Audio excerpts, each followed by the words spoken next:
দেওনা আমার ভালোবাসা সিজন 1 লিখেছেন রিক্তা ইসলাম মায়া পর্ব 1। চাপে পড়ে বিয়েটা করতে হয়েছে আমায়, কিন্তু যার সাথে আমার বিয়ে হয়েছে তাকে আমি দেখিনি।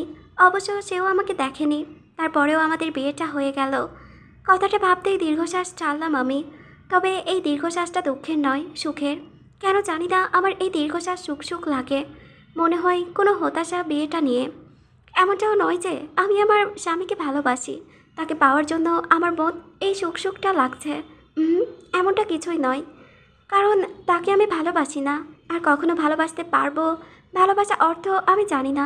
কখনো ভালোবাসা কি তা চিন্তা করলে আমার নিজের মাথা খালি হয়ে যায়। তাই খালি মাথা নিয়ে আমি যাব অন্যকে ভালোবাসতে? আমি কি পাগল নাকি? আমার বিয়ে হয়েছে আজ 3 মাস। ওনার ফ্যামিলির সাথে থাকি আমি। ওনার ফ্যামিলি বলতে আছেন দাদা দাদি, আমি আর উনি। ওনার বাবা মা কেউ নেই, ছোটোকালেই মারা যায়। তারপর থেকে দাদা দাদির সাথে থাকেন উনি। ও, ওনার পরিচয়টা আগে দেই। ওনার নাম আব্রাহাম রিদ খান। উনি কী করেন আমি নিজেও জানি না, আসলে জানতে চাইনি কখনো, তাই হয়তো জানি না। তবে এতটা বলতে পারি যে ওনার নিজের বড় কোম্পানি আছে, ব্যবসা আছে। এখন কয়টা আছে তা বলতে সঠিক পারবো না। ও, আমার গুণধর স্বামীর আরও একটা পরিচয় আছে, বলা হয়নি আপনাদের। যেমন মিস্টার আকরুর, আক্ষুটিয়া, বদমেজাজি, ভিলেন, ইত্যাদি ইত্যাদি। কারণ তিনি সার্বক্ষণিক সবাইকে ছাড়তে থাকেন উইদাউট রিজন। আর তাকে কেউ না কিছু বলতে পারবে শোনা ছাড়া। আর কাজে তো ভুললেও ভুল করা যাবে না। যদিও কোনো মহাদয় ব্যক্তি এই অসৎ সাহসটা ভুল করে বসে তো ইন্নালিল্লাহি ও ইন্নালিল্লাহি রাজিউন পড়তে হয় ঠিক তার পর মুহূর্তেই। তার চাকরি ডিসমিস, মানে শেষ তার চাকরি, হা হা হা। কিন্তু মজার বিষয় কি জানেন, আমাদের বিয়ে 3 মাস পরেও ওনার সামনে ভুল করেও যাইনি আমি। আর কেনই বা যাব, আমার ভয় লাগে ওনাকে, তাই যাই না। এই নিয়ে অবশ্য দাদা দাদি আমাকে কিছু বলে না। কারণটা হলো আমার গুণধর স্বামী তার গুন্ডামির জন্য সবাইকে ভয় দেখিয়ে রেখেছে। যেদিন আমি এই বাড়িতে প্রথম এসেছিলাম, তখন উনি বাড়িতে ঢুকেই ড্রয়িং রুমের সোফায় টান টান হয়ে আরাম করে বসে। সার্ভেন্ট দিয়ে পানি আনিয়ে সেটা সঙ্গে সঙ্গে খেয়ে উঠে দাঁড়িয়ে দাদা দাদি আর আমাকে উদ্দেশ্য করে নির্দ্বিধায় বলে উঠল, আমি তোমাদের জন্য এই বিয়ে করতে রাজি হয়েছে, বিধায় আমাকে কেউ এই বিষয় নিয়ে কিছু বলতে পারবে না। আমি এই বিয়ে আর এই মেয়েকে বউ হিসেবে মানি না, আর না কখনো মানব। শুধু এই মেয়েকে কেন, আমি দুনিয়ার কোনো মেয়েকেই মানি না। মেয়েদের সঙ্গ পছন্দ না আমার, সেটা জেনে তারপরেও আমাকে বিয়ে করালে। এখন তোমরা এই মেয়েকে নিয়ে কী করবে সেটা তোমাদের ব্যাপার, আমার কিছু যায় আসে না। এই মেয়েটা নিজের মতো করে সব কিছু করতে পারবে, যা খুশি তাই, যেখানে খুশি সেখানে যেতে পারবে। I don't care about you, but আমার আশেপাশেও যাতে এই মেয়েকে না দেখি। It's the clear. গুরুতর স্বামীর প্রতিটা কথাই ছিল ভীষণ ক্ষিপ্ত। তাই সামনে থেকে ওনার দাদা দাদি উদ্বিগ্ন কণ্ঠে ভেসে এসেছিল আমার কানে সেদিন। তিনি বলেছিলেন, রিত তুই কিন্তু বেশি বেশি করছিস এবার। মেয়েটা মেয়েটা করছিস কেন? সে তোর বউ, আর তোকে ওকে মানতে হবে। সবাই যে এক হয় না সেটা নিশ্চয়ই মানিস তুই। অতীত কেটে লাভ নেই, বর্তমান দেখা উচিত তোর। আর তোর বর্তমানই হচ্ছে এই মেয়ে। তোকে আর বলতে পারলো কই দাদি জান আমার। বাপরে বাপ, হাত থাকা গ্লাসটা সজোরে আছাড় মারে ফ্লোরে। বিকট শব্দে সবাই নীরব হয়ে গিয়েছিল। ততক্ষণ আমি মাথায় লম্বা ঘোমটা দিয়ে দাঁড়িয়েছিলাম, ওনার কথাগুলো শুনছিলাম দাদার পাশে দাঁড়িয়ে মনোযোগ সহকারে। যখন বিকট শব্দ কানে আসে তখনই হিতাহিত জ্ঞান হারিয়ে ঘোমটা টেনে দৌড় লাগাই দাদাজানের পেছনে লুকোনোর প্রাণের ভয়ে। বলা তো যায় না মহাশয় বিয়ে করার দায়ে আমাকেই তুলে আছাড় মারল।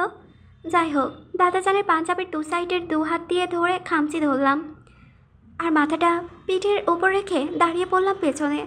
এতটা ভয় নিজের মধ্যে কাজ করেছিল যে না তাকিয়ে বুঝতে পারছিলাম সবাই আমাকে দেখছে। আমি জড়সড় হয়ে কাঁপছিলাম গুণধর স্বামীর ভয়ে। মনে মনে আওড়াচ্ছিলাম, আল্লাহ বাঁচাও বাঁচাও। খানিকটা সময় বাদে আবার ওনার বেরস চিৎকার কানে আসে আমার। উনি দাদাদানকে বলছেন, বৌমাই ফুট, আমি এই বিয়ে মানি না। আর তোমরা আমাকে এই মেয়েটাকে নিয়ে যদি ফোর্স করো তো আমি এই বাড়ি ছেড়ে চলে যাব সারা জীবনের জন্য। তখন তোমরা এই মেয়েকে নিয়ে থেকো এই বাড়িতে, আমাকে পাবে না কোথাও। চয়েস ইজ ইয়োর্স দাদা ভাই, এতে আমার বিন্দুমাত্র আক্ষেপ নেই। বলে বিরক্তি নিয়ে এক পলক আমাকে দেখে নিয়ে আবারও দাদাজানকে বলল, এ নিয়ে আমি কোনো কথা শুনতে চাই না দাদা ভাই। আমি তোমাদের কথা রেখেছি, এবার তোমরা আমার কথা রেখো। আমাকে আমার মতো থাকতে দাও। আর এই মেয়ে যা খুশি করতে পারবে, নিজের ইচ্ছে মতো চলতেও পারবে, শুধু আমার থেকে দূরে থাকবে ব্যাস। এতে আশা করি কারো কোনো রূপ সমস্যা হওয়ার কথা নয়। তারপরও যদি আপত্তি থাকে তাহলে আমায় জানিও। আমি অলওয়েজ ফ্রি তোমাদের এই কথাগুলো শোনার জন্য। Now I am very tired, so good night. বলে তিনি কাউকে কিছু বলতে না দিয়ে গটগট শব্দ করে দুপদাপ পা ফেলে উপরে নিজের রুমে চলে যান। উনি যেতেই দাদাজান ওনার চলে যাওয়ার দিকে তাকিয়ে দীর্ঘশ্বাস ছাড়েন নীরবে। হাত টেনে আমাকে ওনার পেছন থেকে বের করে সামনে এনে আমার হাত দুটো ধরে বলে ওঠে, ভয় পেয়েছিস তুই? ভয় পাস না, আমরা সব ঠিক করে দেব। আমরা আছি তো তোর পাশে। হৃদ একটু রাগী, কিন্তু কাউকে ভালোবাসলে সর্বোচ্চ দিয়ে তাকে আগলে রাখে। তুই দেখিস খুব দ্রুত সবটা ঠিক হয়ে যাবে, তোকেও মেনে নিবে। তারপর দাদাজান কাজের লোক দিয়ে আমাকে সহ আমার জিনিসপত্র ওপরে আমার রুমে পাঠায়। বাকিরাও যেন চলে যায় রুমে। আমার রুমের দিকে কাজের লোকগুলো বিদায় হতেই সাথে সাথে ঘুমটা ফেলে লাইট অফ করে কান্না করতে লাগলাম। উনি আমাকে বউ হিসেবে মানেন না এই নিয়ে কান্না করছি না, বরং কান্না করছি উনি আমাকে সবার সামনে এতটা অপমান করলেন তার জন্য। আমার দোষটা কী ছিল? আমি ইচ্ছে করে বিয়েটা করিনি, পরিস্থিতির শিকার হয়ে বিয়েটা করতে বাধ্য হয়েছি কেবল। তাই বলে আমাকে না হয় তাই শুনিয়ে গেলেন লোকটা। কান্নার বেগ বাড়লো আমায়। একটা সময় কান্না করতে করতে ঘুমিয়ে গেলাম কাঠের এক কোনায়। ও, আগে পরিচয়টা বলি। আমি রিক্তা ইসলাম মায়া। আমার পরিবারের সবাই আছে, মা বাবা, আমার 2 বোন, 1 ভাই। আমি সবার ছোট। বড় আপুর বিয়ে হয়েছে 5 বছর আগেই, 3 বছরের একটা ছেলে বেবি আছে। ভাইয়া সবার বড়, নিজের পড়াশোনা কমপ্লিট করে নিজের ছোটোখাটো একটা ব্যবসা দাঁড়ানোর চেষ্টা করছে। আমি ইন্টার পাস, এই বছর অনার্স ফার্স্ট ইয়ারে উঠব। পরীক্ষার পরপরই আমার বিয়ের পিঁড়িতে বসতে হয়েছে। যাই হোক, বাকিটা না হয় পরে বলা যাবে। সকালে ঘুম থেকে উঠে পিটপিট করে তাকাই। ঘুমের রেশ কাটাতে না পেরে কোথায় আছি সেটা বোঝার চেষ্টা করতেই 1 মিনিট গড়গড় করে সব কিছু মনে পড়লো আমার। মনে পড়তেই চট করে চারপাশটায় নিজের চোখ বুলিয়ে নিলাম ভালো করে। রাতে চিন্তায় অন্যমনস্ক, অপমানবোধ আর কান্নার জন্য নিজের রুমটা খেয়াল করা হয়ে ওঠেনি, কিন্তু এখন করছি। রুমটা পর্যবেক্ষণ করতে অটোমেটিকলি আমার চোখ বড় বড় হয়ে যায়, এই ভেবে যে এই আমি কোথায় আছি। এটা কি রুম নাকি অন্য কিছু? আল্লাহ, এত সুন্দর কেন? কোনো রূপ হতে পারে? এত বিলাসবহুল রুমের সাথে আমি পূর্ব পরিচিত নয়। এই রুমের ভেতরের মধ্যে থাকা প্রতিটা আসবাবপত্র বিলাসিত্ব। রুমে ভরপুর আছে নামি দামি ফার্নিচার। রুমের একপাশে ডিজাইনার সোফা, তার বরাবর সামনের দেওয়ালে ড্রেসিং টেবিল রাখা, তার পাশেই কাবাট আর দেওয়াল জুড়ে আছে নানান চার্চের প্রিন্টিং। সৌন্দর্য যেমন বেয়ে বেয়ে পড়ছে রুমটির। খুঁটিয়ে খুঁটিয়ে রুমটি দেখার পর উঠে বসলাম। কালকের শাড়িটি এখনও পরে আছে, তাই ব্যাগ থেকে সাদা কালারের চুড়িদার জামা বের করে গোসল করে নিলাম। রুমে এসে বসলাম সোফার মধ্যে। খানিকটা সময় যেতেই আমার রুমের বাহির থেকে দাদা দাদি নক করে বললেন, মায়া আসবো ভেতরে? আমি তাকাতেই ওনারা ভেতরে চলে আসলো হাসি মুখে। আম্মুর শেখানো কথা অনুযায়ী উঠে গিয়ে দাদা দাদিকে সালাম করলাম। তারা আমাকে উঠিয়ে সোফায় বসে দুজন দুদিকে বসে পড়ল। আমি জায়গায় পেলাম না তাদের মধ্যস্থনে। অমায়িক হাসি মুখে দাদি আমাকে কতগুলো গহনার বক্স ধরিয়ে দিয়ে বলে ওঠে, এগুলো আমার হৃদের বইয়ের জন্য এনেছিলাম। হৃদের মায়ের গহনা এইগুলো। হৃদের মা রেখেছিল তার ছেলের বইয়ের জন্য। হৃদের মা নেই তাই আমি দিচ্ছি। তুই এখন আমাদের হৃদের বউ, এই সূত্রে এখন এগুলো তোর।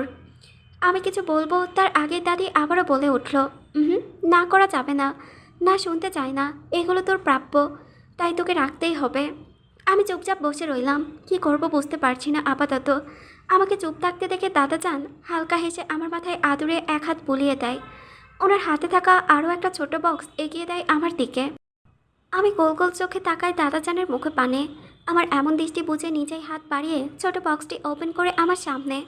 বক্সটির ভিতর থেকে খুব সুন্দর একটা সাদা পাথরের আংটি পরিয়ে দিয়ে আমাকে বলল, রিংটা বংশগতভাবে তাকে পরানো হয়েছে। খানদানি রিং এটা, কখনো তার হাত থেকে খোলা যাবে না, সবসময় এটা পরে থাকতে হবে। দাদাজানের কথা অনুযায়ী আমি মাথা নাড়লাম, যার অর্থ হ্যাঁ, খুলব না। পাশ থেকে এবার দাদি আমার মাথায় হাত রাখলেন। আদরে হাতটা মাথায় বুলিয়ে আদর করে বলে ওঠে, শোন মায়া, হৃদ যেমন অধিকার নিয়ে এই বাড়িতে আছে, তোরও ঠিক সমান অধিকার আছে এই বাড়িতে থাকার। বিয়ের পর মেয়েদের ঠিকানায় স্বামীর ঘর হয়, তোর ঠিকানাও হৃদের ঘর, এই বাড়ি। তুই তোর ভালোবাসা দিয়ে সবাইকে আগলে রাখবি। এই ঘর সংসারটা তোরও এখন, তাই ভালোবাসা দিয়ে নিজের স্বামীর মনকে জয় করতে হবে। কাল রাতে হৃদ যা বলেছে তার জন্য আমরা অনুতপ্ত।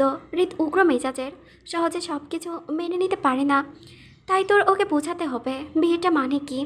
তারপরও আমরা হৃদের সাথে কথা বলবো ওকে নিয়ে। একটু সময় লাগবে, কিন্তু দেখবি সব ঠিক হয়ে যাবে। আমাদের উপর একটু ভরসা রাখ। এতটুকু বলেই থামেন দাদি। আমি নড়ে চড়ে বসি, কিছু বলতে চাই দাদা দাদিকে, নিজস্ব মতামত দিতে চাই তাদের। তাই দাদি আরও কিছু বলার আগেই আমি দাদিকে থামিয়ে দিয়ে হাত বাড়িয়ে দাদা দাদির দুজনের হাতটি নিজের দুহাতের মুঠোয় নিয়ে আস্তে করে বলে উঠি আমি, বিয়েটা কিভাবে হয়েছে বা কেন হয়েছে তা আমরা সবাই জানি, তাই সে নিয়ে আমার কোনো কথা নেই। কিন্তু ছোট একটা আপত্তি আছে, সেটা হলো আমাদের বিয়েটা হুট করে হওয়ায় উনি যেমন বিয়েটা মেনে নিতে পারছেন না, তেমন আমিও। আমাদের এই সম্পর্কটা আপাতত আমরা কেউ বুঝে উঠতে পারছি না। তাই আমরা আমাদের সম্পর্কটা বোঝার জন্য আমাদের একটু সময় দাও প্লিজ। আমাদের দুজনেরই সময় দরকার।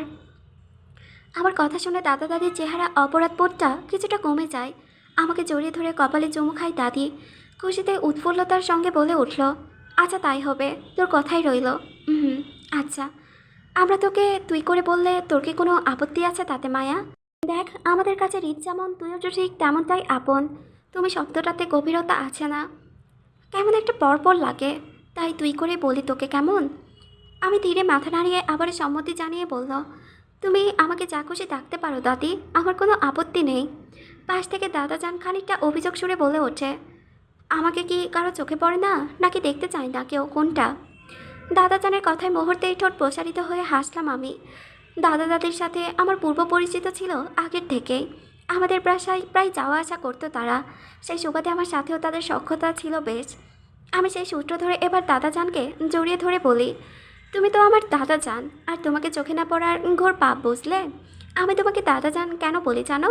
কারণ দাদা শব্দটা মাত্র ফর্মালিটি রক্ষা করার জন্য বলে থাকি, কিন্তু তুমি আসলে আমার জান হও, বুঝলে?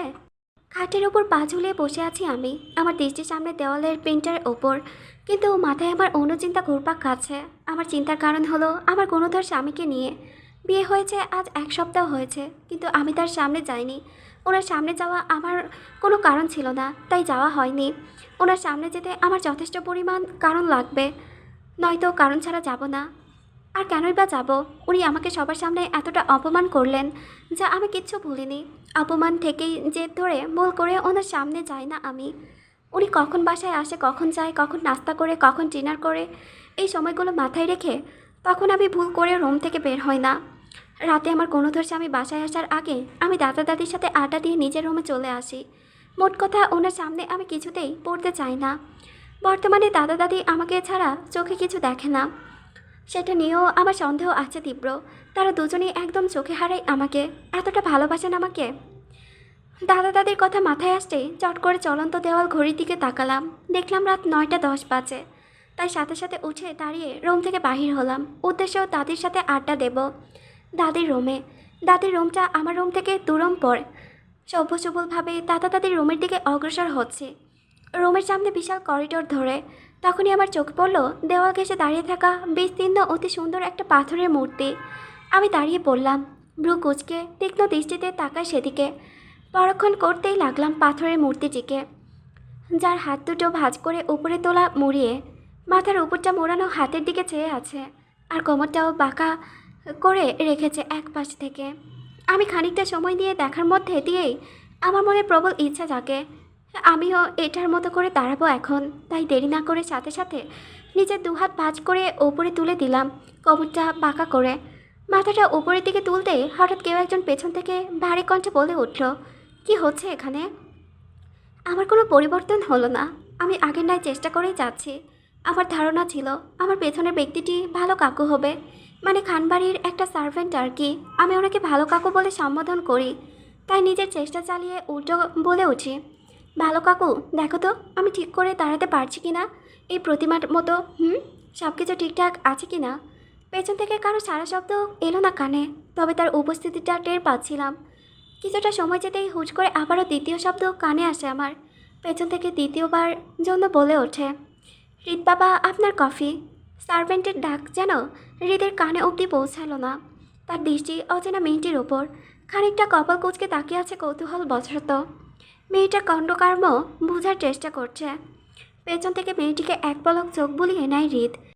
মেয়েটির পরনে কারো নীল রঙের চুড়িদার, জামা চড়ানো, 2 হাতে বাড়তি নীল কাচের চুড়ি, চুলগুলো সব খোপা করা, তার মাঝে ঝুলন্ত কাঠি দিয়ে বাঁধা, আর সেই কাঠির মাঝে অনেকগুলো ছোট ছোট ঝুমকা আছে, যা মায়ের মাথায় নাড়বার সাথে সাথে ঝনঝন শব্দ করছে।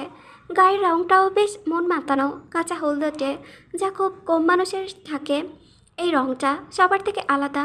হৃদ আবার চোখ আওড়ায়, মেয়েটির মুখ দেখা যাচ্ছে না, এতে সে বিরক্ত। কিন্তু মেয়েটিকে খান বাড়িতে অচেনা একটা মেয়ের আগমন কৌতূহল সৃষ্টি করলো হৃদের মনে। হৃদকে দাঁড়িয়ে থাকতে দেখে আবারও পেছন থেকে বৃদ্ধ সার্ভেন্টটি মৃদু গলায় হৃদকে উদ্দেশ্য করে বলল, হৃদ বাবা, আপনার কফিটা। পরপর তাকে বিরক্তি নিয়ে তাকাই সেদিকে। হৃদকে বিরক্তিতে দেখতে দেখে থমথমে খেয়ে যায় বৃদ্ধা সার্ভেন্টটি। জড়সড় হয়ে চুপচাপ দাঁড়িয়ে থাকে জায়গায়। হৃদ বিরক্তি নিয়ে লোকটিকে এক পলক দেখে নিয়ে আবারও চোখ ঘুরিয়ে তাকাই সামনে। হৃদ নামটি শুনতেই চমকে উঠলাম আমি। আমার গুণধর স্বামী এই মুহূর্তে ঠিক আমার পেছনে দাঁড়িয়ে আছে, আর আমি তার সামনে। বিষয়টি আমার জন্য খুবই ভয়ানক থেকে ভয়াবহ টাইপের কিছু। মোট কথা হলো, উনি এই সময় বাড়িতে কি করছেন? এই সময় তো বাড়িতে আসার কথা না। তাহলে কেন এসেছেন? আর এসেছেন ভালো কথা, আমাকেই বা কেন ওনার সামনে পড়তে হলো? ভয় বুক কাঁপছিল আমার, হাত পা জমে উঠছিল। তাই দ্রুত নিজেকে ঠিক করে দাঁড়িয়ে পড়লাম। ভয়ে আমার হাত পা মৃদু কাঁপছে, কিন্তু মুখে কোনো কথা বলছি না আমি। ভয় জড়সড় হয়ে হুট করে পালানোর চিন্তা ভাবনা ঠিক করলাম চট করে। তাই দ্বিতীয় কোনো চিন্তা না করে দৌড় দেওয়ার জন্য এক পা বাড়াতেই পেছন থেকে উনি গলা খাকিয়ে বলে ওঠে, stop here, don't go, who are you? ভয়ে আটকে উঠলাম আমি। পা দুটো থেমে গেছে মুহূর্তে। শুকনো একটু ঢোক গিলে চারিপাশে ভীত চোখ বুঝলাম। আমি কি করব কিছু ভেবে পাচ্ছিলাম না। এদিক ওদিক তাকিয়ে কাউকে খুঁজছিলাম যে আমাকে এখান থেকে বাঁচিয়ে নিয়ে যাবে, কিন্তু আফসোস এই মুহূর্তে কাউকে দেখতে পারছি না আমি। হতাশায় আড়ষ্ট হয়ে আসছিল আমার গলা। তাই উপায় না পেয়ে দাদিকে চিৎকার করে ডাকলাম। লাগলাম গলা ফাটিয়ে ডাকতে, দাদি গো, আমাকে বাঁচাও দাদি গো, আমাকে বাঁচাও দাদি, ও দাদি। ব্যাস, দাদি আমার হাজির হলো। নিজের রুম থেকে দূর ফুরিয়ে ছুটে বের হয়ে আসলো আমার সামনে। রুম থেকে বের হতেই সামনে পেল আমাকে। দাদিকে চোখের সামনে দেখে যেন জান ফিরে পেলাম আমি। তাই আমি আর পেছন ফিরে না তাকিয়ে সামনের দিকে দৌড়ে গিয়ে দাদিকে জড়িয়ে ধরে বললাম, দাদি প্লিজ, আমাকে এবারের মতো বাঁচিয়ে দাও, প্রমিস করছি আর কোনোদিন তোমার নাতের সামনে পড়বো না। প্লিজ দাদি, আমাকে বাঁচিয়ে দাও। প্রচণ্ড ভয়ে সাথে সাথে কথাগুলো বলে দাদিকে কিছু বলার সুযোগ না দিয়ে আবারও দৌড় লাগালাম দাদির রুমে। এক দৌড়ে চলে আসলাম দাদির রুমে। বুকে হাত দিয়ে লম্বা শ্বাস টানলাম। আহা, কি শান্তি! বাকিটা দাদি নিজেই সামলে নিবে ওনার সাথে। এইদিকে মায়ার এমন কাণ্ডে খানিকটা বোকা বনে যায় হৃদ। কী থেকে কি হয়েছে কিছুই বুঝতে পারছে না হৃদ। হৃদ তীক্ষ্ণ দৃষ্টিতে তাকিয়ে থাকে মায়ের যাওয়ার দিকে। হৃদের দাদি হেনা খান মুহূর্তে শক্ত গলায় বলে ওঠে, হৃদ, তুই কি মেয়েটাকে শান্তিমতো থাকতেও দিবি না বাড়িতে? মেয়েটা কি তোকে চালায় যে তুই ওকে ভয় দেখাচ্ছিস? হ্যাঁ? হেনা খানের ধারণা হৃদ এতক্ষণ ধরে মায়াকে হয়তো অপরাধ করছিল বা ভয় দেখাচ্ছিল, যার কারণে মায়া ভয় চিৎকার করেছিল বাঁচার জন্য। দাদির কথা কানে আসতেই চোখ তুলে তাকায় হৃদ। এখানে হৃদ কতটা অপরাধী বোঝার চেষ্টা করে। কাকে ভয় দেখাচ্ছে সেটাও জানার প্রয়াস চালায়, কিন্তু বোধগম্য হচ্ছে না। তাই নিজের দাদির কথায় চোখ তুলে তাকায়, একটু ভ্রুকুচকে প্রশ্নও করে, কাকে ভয় দেখাচ্ছিলাম আমি, আর মেয়েটাকে? হৃদের কথায় তেলে বেগুনে জ্বলে উঠে হেনা খান। এতক্ষণ ধরে ভয় দেখিয়ে বলছে কাকে ভয় দেখাচ্ছে সে, চিনেও বলছে মেয়েটিকে। ও মায়া, যাকে তুই এতক্ষণ ধরে ভয় দেখাচ্ছিলে। দাদির কথায় খানিকটা কপাল কুঁচকে আসে হৃদের। মায়া নামের কাউকে চিনে কিনা মনে করার চেষ্টা করে, কি বিফল হয়। তাই খানিকটা কনফিউজড হয়ে আবার প্রশ্ন করে, মায়াকে? এবার সত্যি সত্যি রেগে যাচ্ছেন হেনা খান।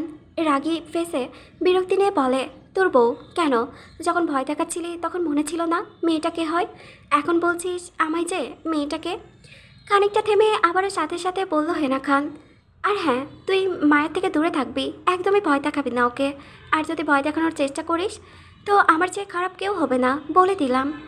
কথাগুলো গড়গড় করে বলে দিলেন উনি। বলেই হনহনিয়ে চলে যান নিজের রুমে। আর পেছন থেকে হৃদ হাঁ করে তাকিয়ে থাকে হেনা খানের যাওয়ার দিকে। তার সাথে কি হলো কিছুই বুঝতে পারছে না। এই মেয়ে তার বউ এতটুকু বুঝতে পারছে, কিন্তু যে বউকে সে নিজের থেকে দূরে থাকার জন্য সবাইকে বলে এসেছে, আজ সবাই তাকে সেই মেয়েটার থেকে দূরে থাকতে বলছে। দুনিয়াতে যদি কাউকে পরাচর হিসাবে অ্যাওয়ার্ড দেওয়া হয় তাহলে সেটা নাকি অনায়াসেই আমি পাবো।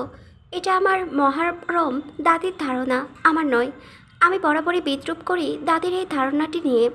করাটাই স্বাভাবিক, কারণ আমি সেটা মানি না। তাই প্রত্যেকে আলাদা বিশেষ গুণ থাকে, সবাই সব দিক থেকে পারদর্শী হয় না, আর না সবার মাঝে সব গুণ থাকে বিদ্যমান। তাছাড়া সবার মাঝে সব গুণ থাকতে হবে এমনটাও তো কোনো কথা নেই, তাই না? অনেকের মাঝে কিছু ভিন্ন গুণও থাকতে পারে, যেমন আমার আছে। আমার পড়া ছাড়া সবই ভালো লাগে, শুধু আমার পড়তে ভালো লাগে না। বইয়ের নাম শুনতেই চোখে আমার রাজ্যের ঘুম ভর করে, শুধু হামি আসে মুহূর্তেই। তাই পড়াটা ঠিকঠাক করতেও পারি না। মাঝের মধ্যে আমি এই গুণকে কাজে লাগাই, যেমন যখন আমি ঘুমের অভাবে বিছানায় ছটফট করি তখন। আমি শুধু মনকে বলি এখন না ঘুমালে পড়তে বসবো, কিন্তু তোকে দেখিস, ব্যাস কাজ হয়ে যায় আমার। বাকিটা আমার ঘুমই কাজ করে দেয়। মুহূর্তে হামি দিতে দিতে অল্প কিছুক্ষণের মধ্যে ঘুমের রাজ্যে তলিয়ে যায়। তাই এটাকে আমার বিশেষ গুণ বলে মনে করি আমি। কিন্তু দাদি আমার মানতে নারাজ। সে আমাকে ধরে বেঁধে এইখানে একটা ভার্সিটিতে ভর্তি করিয়েছে, সেটা নাকি দাদাজানের ভার্সিটির। তাই আমার ভর্তি নিয়ে কোনো ঝামেলা করতে হয়নি, নয়তো আমাকে এত বড় ভার্সিটিতে চান্স পাওয়া তো দূরে থাক, পাশেও ফিরতে দিত না আমার মনে হয়, যা রেজাল্ট আমার। যাই হোক, এই মুহূর্তে দাদি আমার উপর অনেক নারাজ, আর সেটা দাদির ধূসর চেহারা দেখেই বোঝা যাচ্ছে।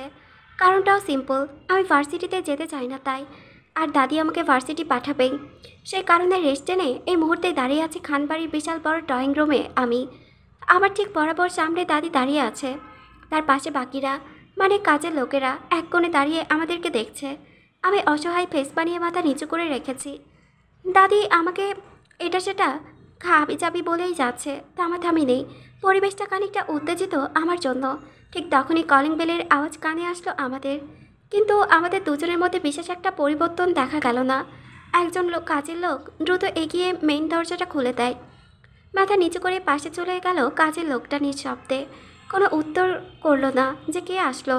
দরজা ধরে এই সময় কে আসলো বাড়িতে, প্রশ্ন করলো মনে, কিন্তু মাথা নিচু করে রেখেছিলাম, তাই আর তাকানো হয়ে ওঠেনি। দাদিও বিশেষ একটা পাত্তা দিল না যে কে এসেছে। সেটা নিয়ে দাদি নিজের মতো করে আমাকে সাজিয়ে আবার বলে ওঠে, মায়া, আমি তোকে এত কষ্ট করে শাড়ি পরিয়ে সাজালাম, আর তুই আমার কষ্টে কোনো মূল্য দিবি না। আর আজকে তো তোকে ভার্সিটিতে পড়তে যেতেই হচ্ছে না, শুধু ভার্সিটির অনুষ্ঠানে যাবি। কিন্তু সেই অনুষ্ঠানে যেতেও তোর সমস্যাটা কোথায় শুনি? তুই একা থাকবি না, সেখানে সবাই থাকবে।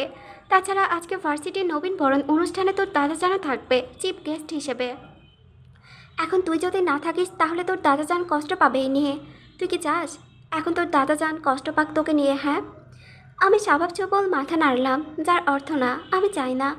আমার মাথা নাড়াতে দেখে হয়তো সন্তুষ্ট হয়েছেন দাদি, সাথে সাথে নরম গলায় বলল, বেশ, চল চল তোকে গাড়িতে দিয়ে আসি, ড্রাইভার অপেক্ষা করছে তোর। দাদির কথায় গাল ফুলালাম আমি। ভার্সিটির অনুষ্ঠান হোক আর পড়াশোনার জন্য হোক, আমাকে কোনো কালেই ভার্সিটিতে যেতে মন চায় না। তারপরও আমি কাউকে এই কথাটা বোঝাতে পারলাম না যে আমি আর পড়তে চাই না, যেতে চাই না কোনো ভার্সিটিতে। তাদের কথা না পড়লে আমি মানুষ হব না, এটা কোনো কথা হলো? আর কত মানুষ হব আমি? গাছ ফেরে মানুষ হব নাকি? মানুষ হয়ে জন্ম নিয়েও মানুষ হতে পারলাম না আমি। এই 4 অক্ষর পড়লেই মানুষ হয়ে যাব, এটা আমার মনসাই দাদির ধারণা। আমি কষ্টে ভারাক্রান্ত মন নিয়ে আবারও বোঝানোর চেষ্টা করে বললাম, দাদি আমার পড়ালেখা ভালো লাগে না, তারপরও তোমরা আমাকে ভার্সিটিতে ভর্তি করিয়েছ। ভার্সিটিতে গেলে আমার ভয় করে, সবাই কেমন কেমন করে তাকিয়ে থাকে যেন। এত ভয় নিয়ে কি আর পড়াশোনা করা যায় বলো? আমার কথায় মুহূর্তেই তেলে বেগুনে জ্বলে উঠল দাদি। ক্ষিপ্ত ভঙ্গিতে বলল, এই একদমই মিথ্যা বলবি না আমার সাথে, পড়াচোর কোথাকার। তোকে না আমি বলছি যে ভার্সিটিতে গিয়ে নতুন মেয়ে ফ্রেন্ড বানাতে, বানালি না কেন বল? আমি সাথে সাথে বলে উঠি, দাদি আমি মিথ্যা কখনোই বলি না, তুমি জানো। আর বিশ্বাস না হলে তুমি আমার সাথে চলো আমাদের ভার্সিটিতে, তাহলেই বুঝবা। আর আমি ফ্রেন্ডও বানিয়েছি তো 2জন মেয়েকে, কিন্তু ওরা। আমাকে থামিয়ে দিয়ে দাদি বলে ওঠে, এই বয়সে তুই আমাকে তোর সাথে ভার্সিটি যেতে বলিস মায়া? তুই কি ঠিক করে রেখেছিস যে কখনোই বড় হবি না? কথা বলেই ওর দীর্ঘশ্বাস ফেললেন তিনি। দাদি নিজেকে খানিকটা শক্ত করে আবারও বলল, আচ্ছা শোন, ফ্রেন্ড বানিয়েছিস ভালো কথা, আরও কয়েকজন মেয়ে ফ্রেন্ড বানাবি, আর এসে বলবি আমাকে, কেমন? খবরদার কোনো ছেলেদের সাথে কথা বলবি না, তাদের ফ্রেন্ডও বানাবি না, সব ছেলেরা ভালো হয় না। আর খিদে লাগলে কলেজের ক্যান্টিনে কিছু খেয়ে নিবি, কেমন? সকালের নাস্তাটাও ঠিক মতো করিসনি তুই। দাদির কথায় আমি মাথা উপর নিচ করলাম, যার অর্থ হ্যাঁ। দাদি আমার একগাল আলতো করে ধরে ছুঁয়ে আবারও বলে, সোনামা, পড়াশোনাটা তোকে করতেই হবে, তাই কোনো বাহানা না করে চল তোকে এগিয়ে দিয়ে আসি গেট পর্যন্ত। কথাগুলো বলেই আমার হাত ধরে নিয়ে দরজার দিকে এগোতে লাগলেন। আমি মাথা নিচু করে দাদির সাথে সাথে চললাম। দাদি আমাকে নিয়ে যাওয়ার সময় দরজার সামনে দাঁড়িয়ে থাকা লোকটার দিকে এক পলক তাকিয়ে পর মুহূর্তের ঘাড় ঘুরিয়ে আমার দিকে তাকালো। চলতে চলতে আমি মাথা নিচু করে হাঁটছিলাম দাদির সাথে। দাদি নিঃশব্দে আমাকে নিয়ে বেরিয়ে গেল গাড়ির উদ্দেশ্যে। আমি দুঃখ মনে চলতে লাগলাম। এখন আমার কি আর করার আছে? কিছু করার নেই। আমার কষ্ট কেউ বোঝে না, কেউ না। রিত এতক্ষণ দাঁড়িয়ে নিজের দাদির আর মায়ের কথাগুলো শুনছিল। আসলে রিত এই টাইমে বাড়িতে থাকে না।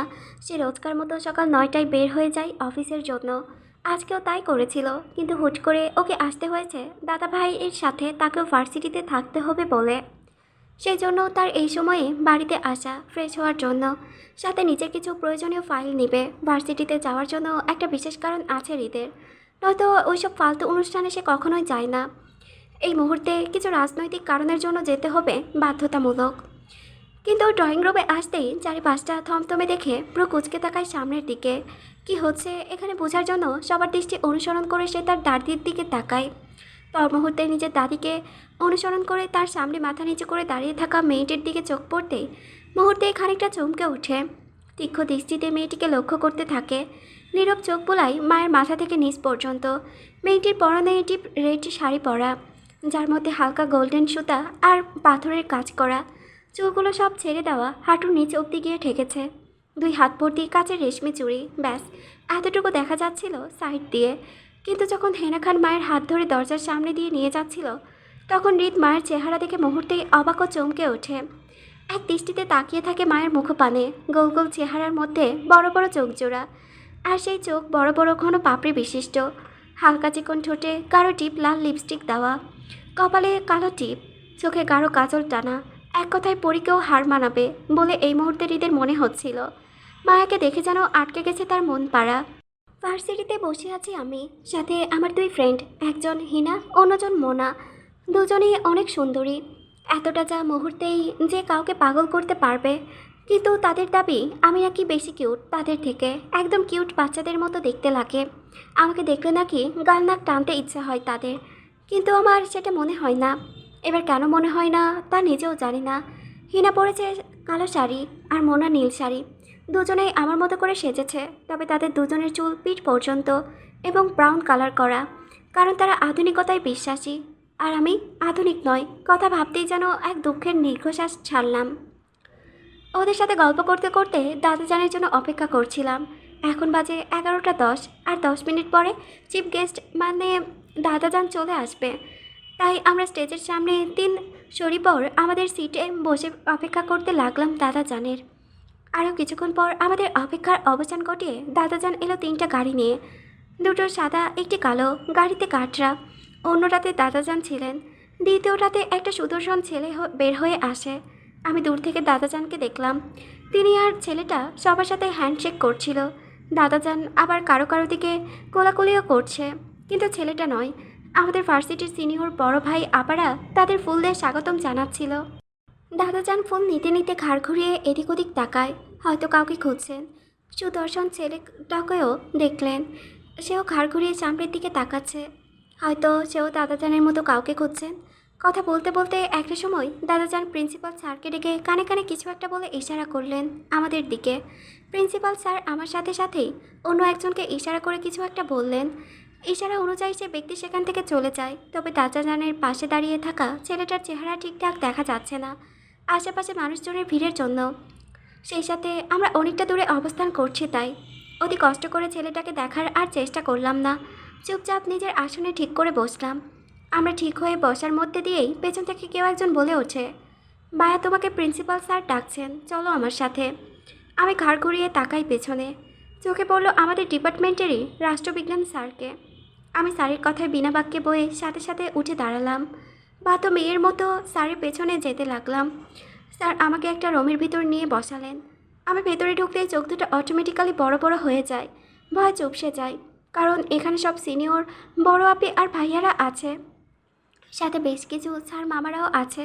হুট করে রুমের ভিতর আমি আর স্যার ঢুকতে সবার দৃষ্টি আমার ওপর। সবাই স্যারকে পূর্ব থেকে চিনত, তাই খুব সহজেই আমি সবার দৃষ্টির কেন্দ্রবিন্দু হয়ে গেলাম। সবার নজর আমার ওপর পড়ল। আমি ভয়ে আরেকটা খানিকটা জড়সড় হলাম। গিয়ে দাঁড়ালাম সিনিয়র আপিদের পাশে। তখনই পাশ থেকে প্রিন্সিপাল স্যার বলেন, মায়া আসো আমার কাছে, তোমাকে আরাফাত খানকে মানে দাদাজান স্টেজে গিয়ে ফুল দিয়ে বরণ করতে হবে।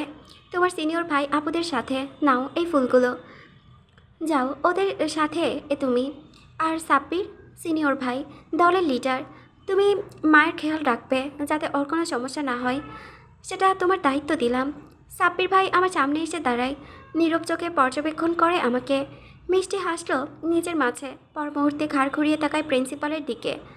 সভ্যস্বরূপ মিষ্টি হেসে স্যারকে উদ্দেশ্য করে বলে, কোনো সমস্যা হবে না স্যার, ঠিকঠাক দায়িত্ব পালন করব। ঠিক আছে, যাও তোমরা সবাই। জি স্যার।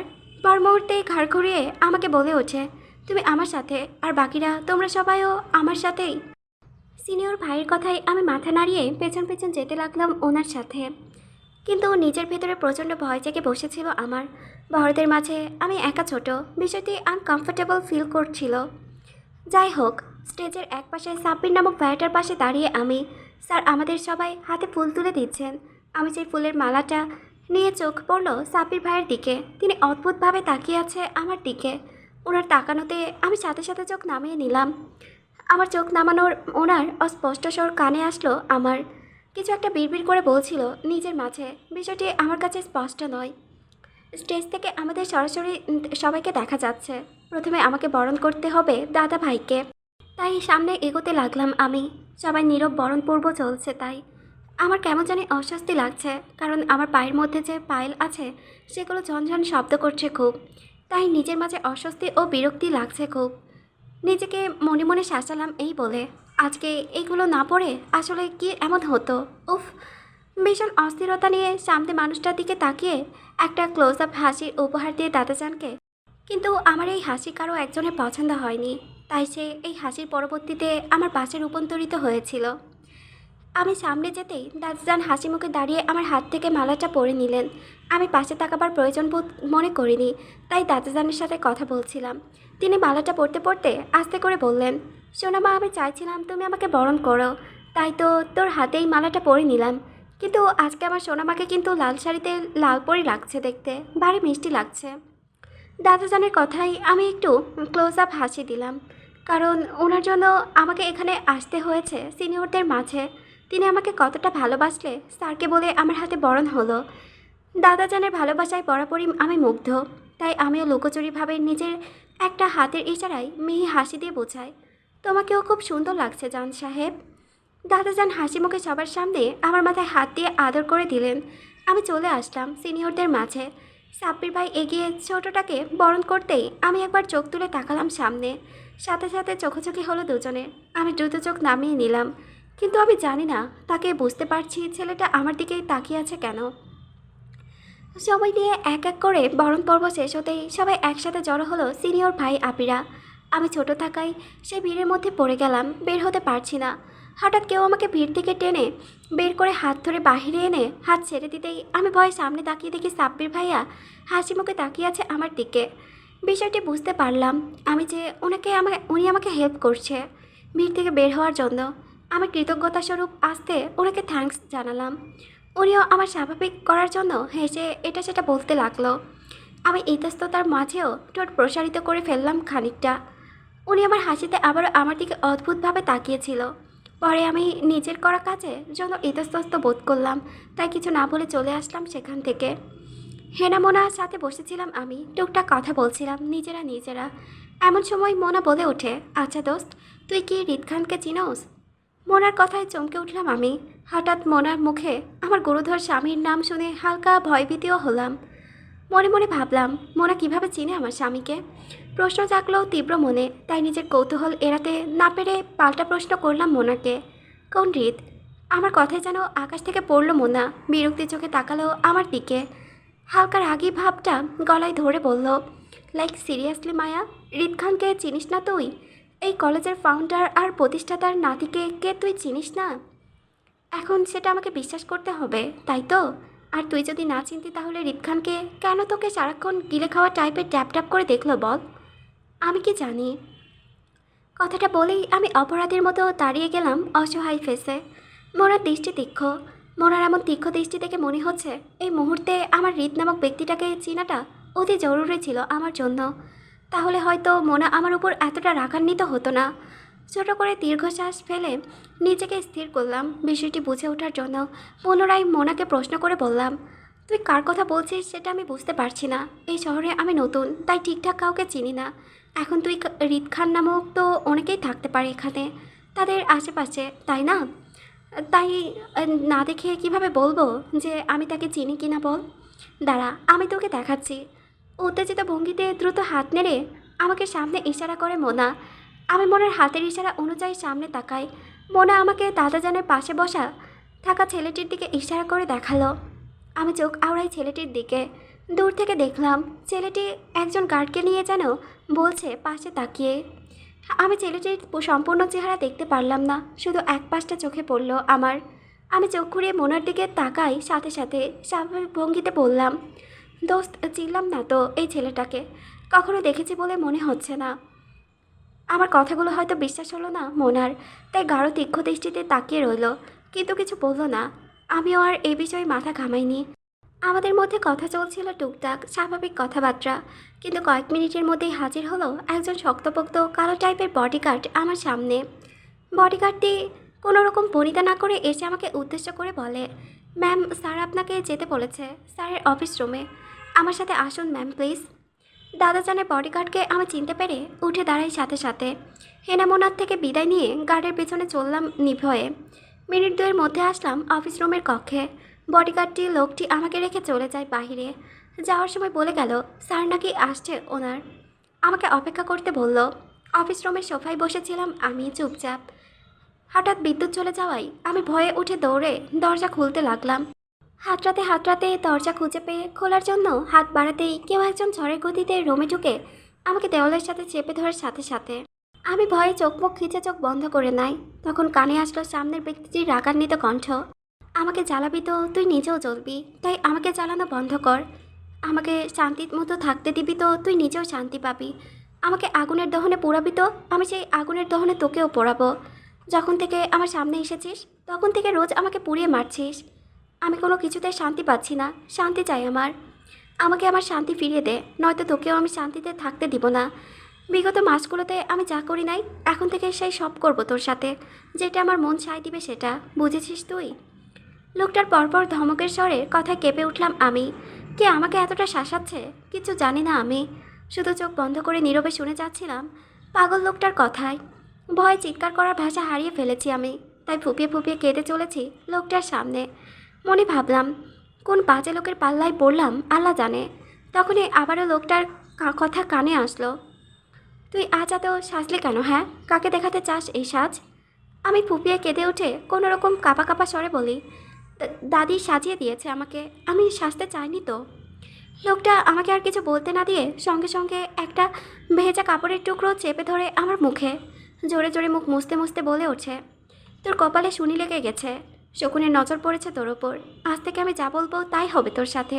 আমার কথা না শুনলে তোর সাথে কী হবে তা আমি নিজেও জানি না, তাই আমার কথার অবাধ্য হওয়ার চেষ্টা করিস না তুই। এখন শুধু জানিয়ে রাখলাম, এরপর থেকে অ্যাকশন করব, দেখিস তুই। আর তোকে দেখার সময় নেই আমার, আমার সামনে আসতে চাস না, কিন্তু অন্য ছেলের সাথে ঠিকই হেসে কথা বলতে পারিস। তোর ভয় লাগে না, না তাই না? যত ভয় শুধু আমার জন্য তোর। কথাগুলো বলেই শক্ত হাত দিয়ে আমার গাল চেপে ধরে। ব্যথায় আমি কুকরিয়ে উঠলাম, কিন্তু তারপরও লোকটার কোনো ভাবান্তর হলো না। লোকটা পুনরায় আমাকে ধরে বলে, শোন, এখান থেকে সোজা বাসায় যাবি তুই, বাইরে ড্রাইভার অপেক্ষা করছে তোর জন্য। এখন তুই যদি আমার কথা নড়চড়ে করে না যাস বাসায়, তাহলে আমি তোর কি করব তা আমি নিজেও জানি না। কথাটা বলে লোকটা আমাকে ধাক্কা দিয়ে ছেড়ে দিলেন। আমি ছিটকে গিয়ে পড়লাম খানিকটা দূরে। আমার হাত ছাড়া পড়ার পর আমার হাত থেকে কাচের চুড়িগুলো ভেঙে পড়লো ঝনঝন শব্দ করে। লোকটা হাত চেপে ধরার কারণে ভেঙেছে। চুড়ি ভেঙে যাওয়ার কারণে হাত থেকে রক্ত বের হতে লাগলো মুহূর্তেই। কিন্তু আমি সেই সবে লক্ষ্য না করে লোকটার থেকে ছাড়া পেয়ে কোনো দিক না তাকিয়ে দৌড়ে ভয়ে বাইরে চলে আসলাম। গিয়ে বসলাম সোজা গাড়িতে। দেও না আমার ভালোবাসা, সিজন 1 পর্ব 2। ফুপিয়ে ফুপিয়ে কেঁদেই চলেছি আমি। কি দোষ করলাম যার কারণে আমার সাথে এতটা বাজে ব্যবহার করলো লোকটা, তা জানা নেই। এই জন্য ভার্সিটিতে যেতে চাইনি আমি, কিন্তু দাদি আমার কথা শুনলো না। কিন্তু দাদিকে এবার আমার কথা শুনতে হবে। আজকের সব ঘটনাগুলো বলে আমি আর ভার্সিটিতেই যাব না, আর না ওই বাজে লোকটার সামনে পড়ব। যে ভাবা সেই কাজ। চোখ মুছে হাঁটা ধরলাম দাদির রুমের দিকে উদ্দেশ্য, দাদিকে সব কিছু খুলে বলা। ধূপধাপ পা ফেলে দাদির রুমে ঢুকে দাদিকে কিছু বলতে না দিয়ে আমি কাট কাট গলায় বলে উঠি, দাদি, আমি আর ওই বাজে ভার্সিটিতে যাব না। ওখানকার ছেলেরা ভালো না, বাজে হয়। তাই আমিও আর পড়বো না ওইখানে। আমার হঠাৎ আগমনে চমকে যান দাদি। আমার দিকে তাকিয়ে আঁতকে উঠে যেন। তৎক্ষণাৎ দৌড়ে এসে আমার কাছে দাদি আমাকে অস্থির ভঙ্গিতে পরখ করতে করতে প্রশ্ন করেন, কি হয়েছে সোনামা তোর? এই অবস্থা কেন? দাদির কথায় ঠোঁট ভেঙে কান্না চলে আসলো আমার। দেরি না করে মুহূর্তেই চাপটে ধরলাম দাদিকে। জড়িয়ে ধরে কান্না করতে করতে খেয়াল করে বললাম সব কিছু। দাদি আমাকে সান্ত্বনা দিতে লাগলো। আমার পিঠে আদরে হাত বুলিয়ে আদর করতে করতে বলল, সোনামা ভয় পাস না, আমরা তো আছি তোর সাথে।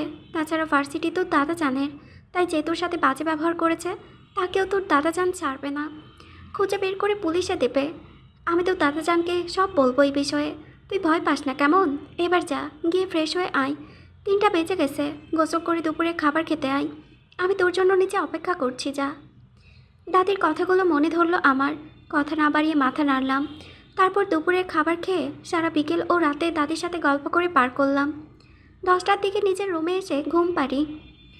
রিত মায়াকে বাসায় পাঠিয়ে দিয়ে তার কাজে চলে যায় আরাফ খানের সাথে দেখা করতে এবং একেবারে রাতে বাসায় ফিরে ফ্রেশ হয়ে ডিনার করার জন্য।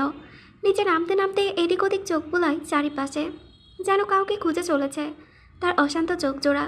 খুঁজে না পেয়ে ঘড়ির দিকে তাকায়। 12টা 15 বাজে। অনেকটা রাত হয়ে গেছে, হয়তো ঘুমিয়ে গেছে অনাকাঙ্ক্ষিত মানুষ। রিত চুপচাপ চলে নিচে আসে। নিঃশব্দে ডাইনিংয়ের চেয়ার টেনে বসে পড়ে। সেখানে আগে থেকে তার দাদা দাদি তার জন্য অপেক্ষা করছিল খাবার নিয়ে। রিত বসার সাথে সাথে দাদি হাসি মুখে খাবার তুলে দিচ্ছেন প্লেটে। আশেপাশে কাজের লোকেরা দাঁড়িয়ে আছে, কারণ হেনা খান নিজের হাতে সবাইকে খাওয়াতে পছন্দ করে তাই। রিত সকালে নাস্তা আর রাতের ডিনার দাদা দাদির সাথেই করে, কিন্তু দুপুরের খাবারটা বাইরে খায় সবসময়। মায়া সকালের নাস্তার রিত যাওয়ার পরপর করে, আর রাতের ডিনারে হৃদের আশা রাখে, কারণ হৃদের ভয় তার সামনে আসতে চায় না মায়া। হেনা খান হৃদকে খাবার তুলে দিয়ে ফিরে আসে আরাফ খানের দিকে। স্বামীর প্লেটে খাবার তুলে দিতে দিতে আরাফ খানকে উদ্দেশ্য করে বলে ওঠে, আজ নাকি মায়ের সাথে কেউ ভার্সিটিতে অসভ্যতামি করেছে। তুমি কি জানো এই বিষয়ে কিছু? বাসায় ফিরে মেয়েটা কান্না করতে করতে শেষ। ভীষণ ভয় পেয়েছে মেয়েটা। কি আজকে এই ঘটনা? এটা আজকের ঘটনা। মেয়েটা ভার্সিটি থেকে নাজেহাল অবস্থায় ফিরেছে। হাত দুটো কেটে ছিঁড়ে গিয়েছে অনেক। ভয়ও পেয়েছে ভীষণ। আমাকে বলেছে যে ও নাকি আর ভার্সিটিতে যাবে না, পড়াশোনা করবে না। এমনিতেই আমি ওকে ভার্সিটি পাঠাতে পারি না, যেতে চায় না ভার্সিটিতে। আর এখন তো আরও যেতে চাইবে না। তুমি দেখো তো কে এই বাজে কাজটা করলো, কার এত বড় সাহস আমার সোনামার দিকে হাত বাড়ায়। কি বলছো এসব? সোনামার সাথে ভার্সিটিতে, আমার ভার্সিটিতে একটা ছেলে অসভ্যতামি করেছে, আর তুমি সেটা আমাকে এখন বলছো? কি হয়েছিল সোনামার সাথে আমাকে বলো। হেনা খান নিজের স্বামীকে সবটা খুলে বললেন কি হয়েছে তার সোনামার সাথে। সবটা শুনে রাগান্বিত হলো আরাফ খান। কি, আমাদের গার্ড দিয়ে ডাকিয়েছে, তাও আবার আমার অফিস রুমে? কত বড় সাহস! আচ্ছা, আমার সোনামা কি গার্ডটাকে চিনবে দেখলে? তাহলে 24 ঘন্টার মধ্যে আমিও ছেলেকে ধরে জেলে দেব। রিত এতক্ষণ যাবৎ নীরব শ্রোতার মতন সবটা শ্রবণ করে যাচ্ছিল। খুব মনোযোগ সহকারে নিজের খাবার শেষ করে উঠে দাঁড়ালো দাদাভাইকে বলল উদ্দেশ্যে, এখানে সাহসের কোনো কিছু নেই দাদাভাই, তবে তোমার নাতনিকে বলে দিও কাউকে পোড়ানোটা ছেড়ে দিতে, তাহলে সে চালানোটাও বন্ধ করে দিবে। বলে টিস্যু দিয়ে মুখ মুছে চলে যেতে যেতে আবার বলে ওঠে, তোমার নাতনিকে ভালো হতে বলে দাও দাদাভাই, নয়তো কপালে দুঃখ আছে ভবিষ্যতে। কথাগুলো বলেই হৃদ হন হন করে নিজের রুমে প্রস্থান করলো। পেছন থেকে হৃদ চলে যাওয়ার দিকে হাঁ করে তাকিয়েছিল হেনা খান আর আরাফ খান। মূলত তাদের মাথায় এটা ঢুকছে না যে মায়া কী এমন করেছে, আর হৃদি বা কী বলে গেল তাদের। কনফিউজের ছড়াছড়ি। সব কিছু নিয়ে ভাবতেই নিজেদের মাথা খালি খালি লাগছে এই মুহূর্তে। ড্রয়িং রুমের সোফায় বসে সামনের টেবিলে এক গাদা বই নিয়ে বসে আছি আমি। সাথে আছে আমার ভিলেন দাদি। আমি যাতে পড়া না রেখে ঘুমাতে পারি তাই আমাকে রুম থেকে এনে ড্রয়িং রুমে পড়াচ্ছেন তিনি। পড়া নামক প্যারা এখন আর সহ্য করতে ইচ্ছে বলে অসহ্য লাগছে ব্যাপকভাবে আমার। তাই বই খাতা ছড়িয়ে ছিটিয়ে রেখেছি সারা টেবিল জোরে। তখনই দাদি ফোন বেজে ওঠে। ফোনের দিকে তাকিয়ে হাসি মুখে রিসিভ করে কথা বলতে বলতে থাকেন। আমি জানি কে কল করেছে দাদিকে। ছোটো ফুপির কল করেছেন। আমি পড়া বাদ দিয়ে দাদির কথা শুনেছিলাম বসে বসে। কথা বলার সময় একটা সময় ফুপি জানি কি বলল দাদিকে তা জানি না, তবে দাদি তৎক্ষণাৎ উঠে বসে, হ্যাঁ আমার রুমে। তুই কি এখনই দেখতে চাইছিস? আচ্ছা দাঁড়া, দেখাচ্ছি। বলে দাদি উপরে নিজের রুমের দিকে যেতে যেতে আবার পেছন ফিরে আমাকে উদ্দেশ্য করে বলে, খবরদার মায়া, ঘুমানোর চেষ্টা করবি না পড়া রেখে। আমি যাবো আর আসবো। আর শোন, একটা ছেলে আসবে দুটো ফাইল নিয়ে, তোর দাদাজানের ফাইল ওইগুলো। আমি উপরে যাচ্ছি, তুই ফাইলগুলো ছেলেটার কাছ থেকে নিয়ে নিস, কেমন? ছেলেটা তো দাদাজানের অফিসের বিশ্বস্ত লোক, তাই কাজে লোককে বলিস ছেলেটাকে নাস্তা দিতে, ঠিক আছে? আমি হ্যাঁ বললাম। দাদি চলে গেল। আমি সাথে সাথে বই বন্ধ করে দিলাম। কিসের কি পড়া আবার? আহা, কি শান্তি কি শান্তি। কিছুক্ষণের মধ্যেই কলিং বেলের আওয়াজ গানে আসতেই দাদির কথা মনে পড়ল। কাজের লোকের আগে আমি দৌড়ে গিয়ে দরজা খুলে দিলাম। সামনে তাকাতেই ফাইলগুলো চোখে পড়ে আমার, কারণ যে লোক ফাইল নিয়ে দাঁড়িয়ে আছে সে এত লম্বা যে আমি তার বুক পর্যন্ত পড়ি। আর লোকটা ফাইলগুলো এক হাতে বুকে চেপে ধরে আছে, তাই তার দিকে কষ্ট করে তাকানোর প্রয়োজন বোধ করিনি।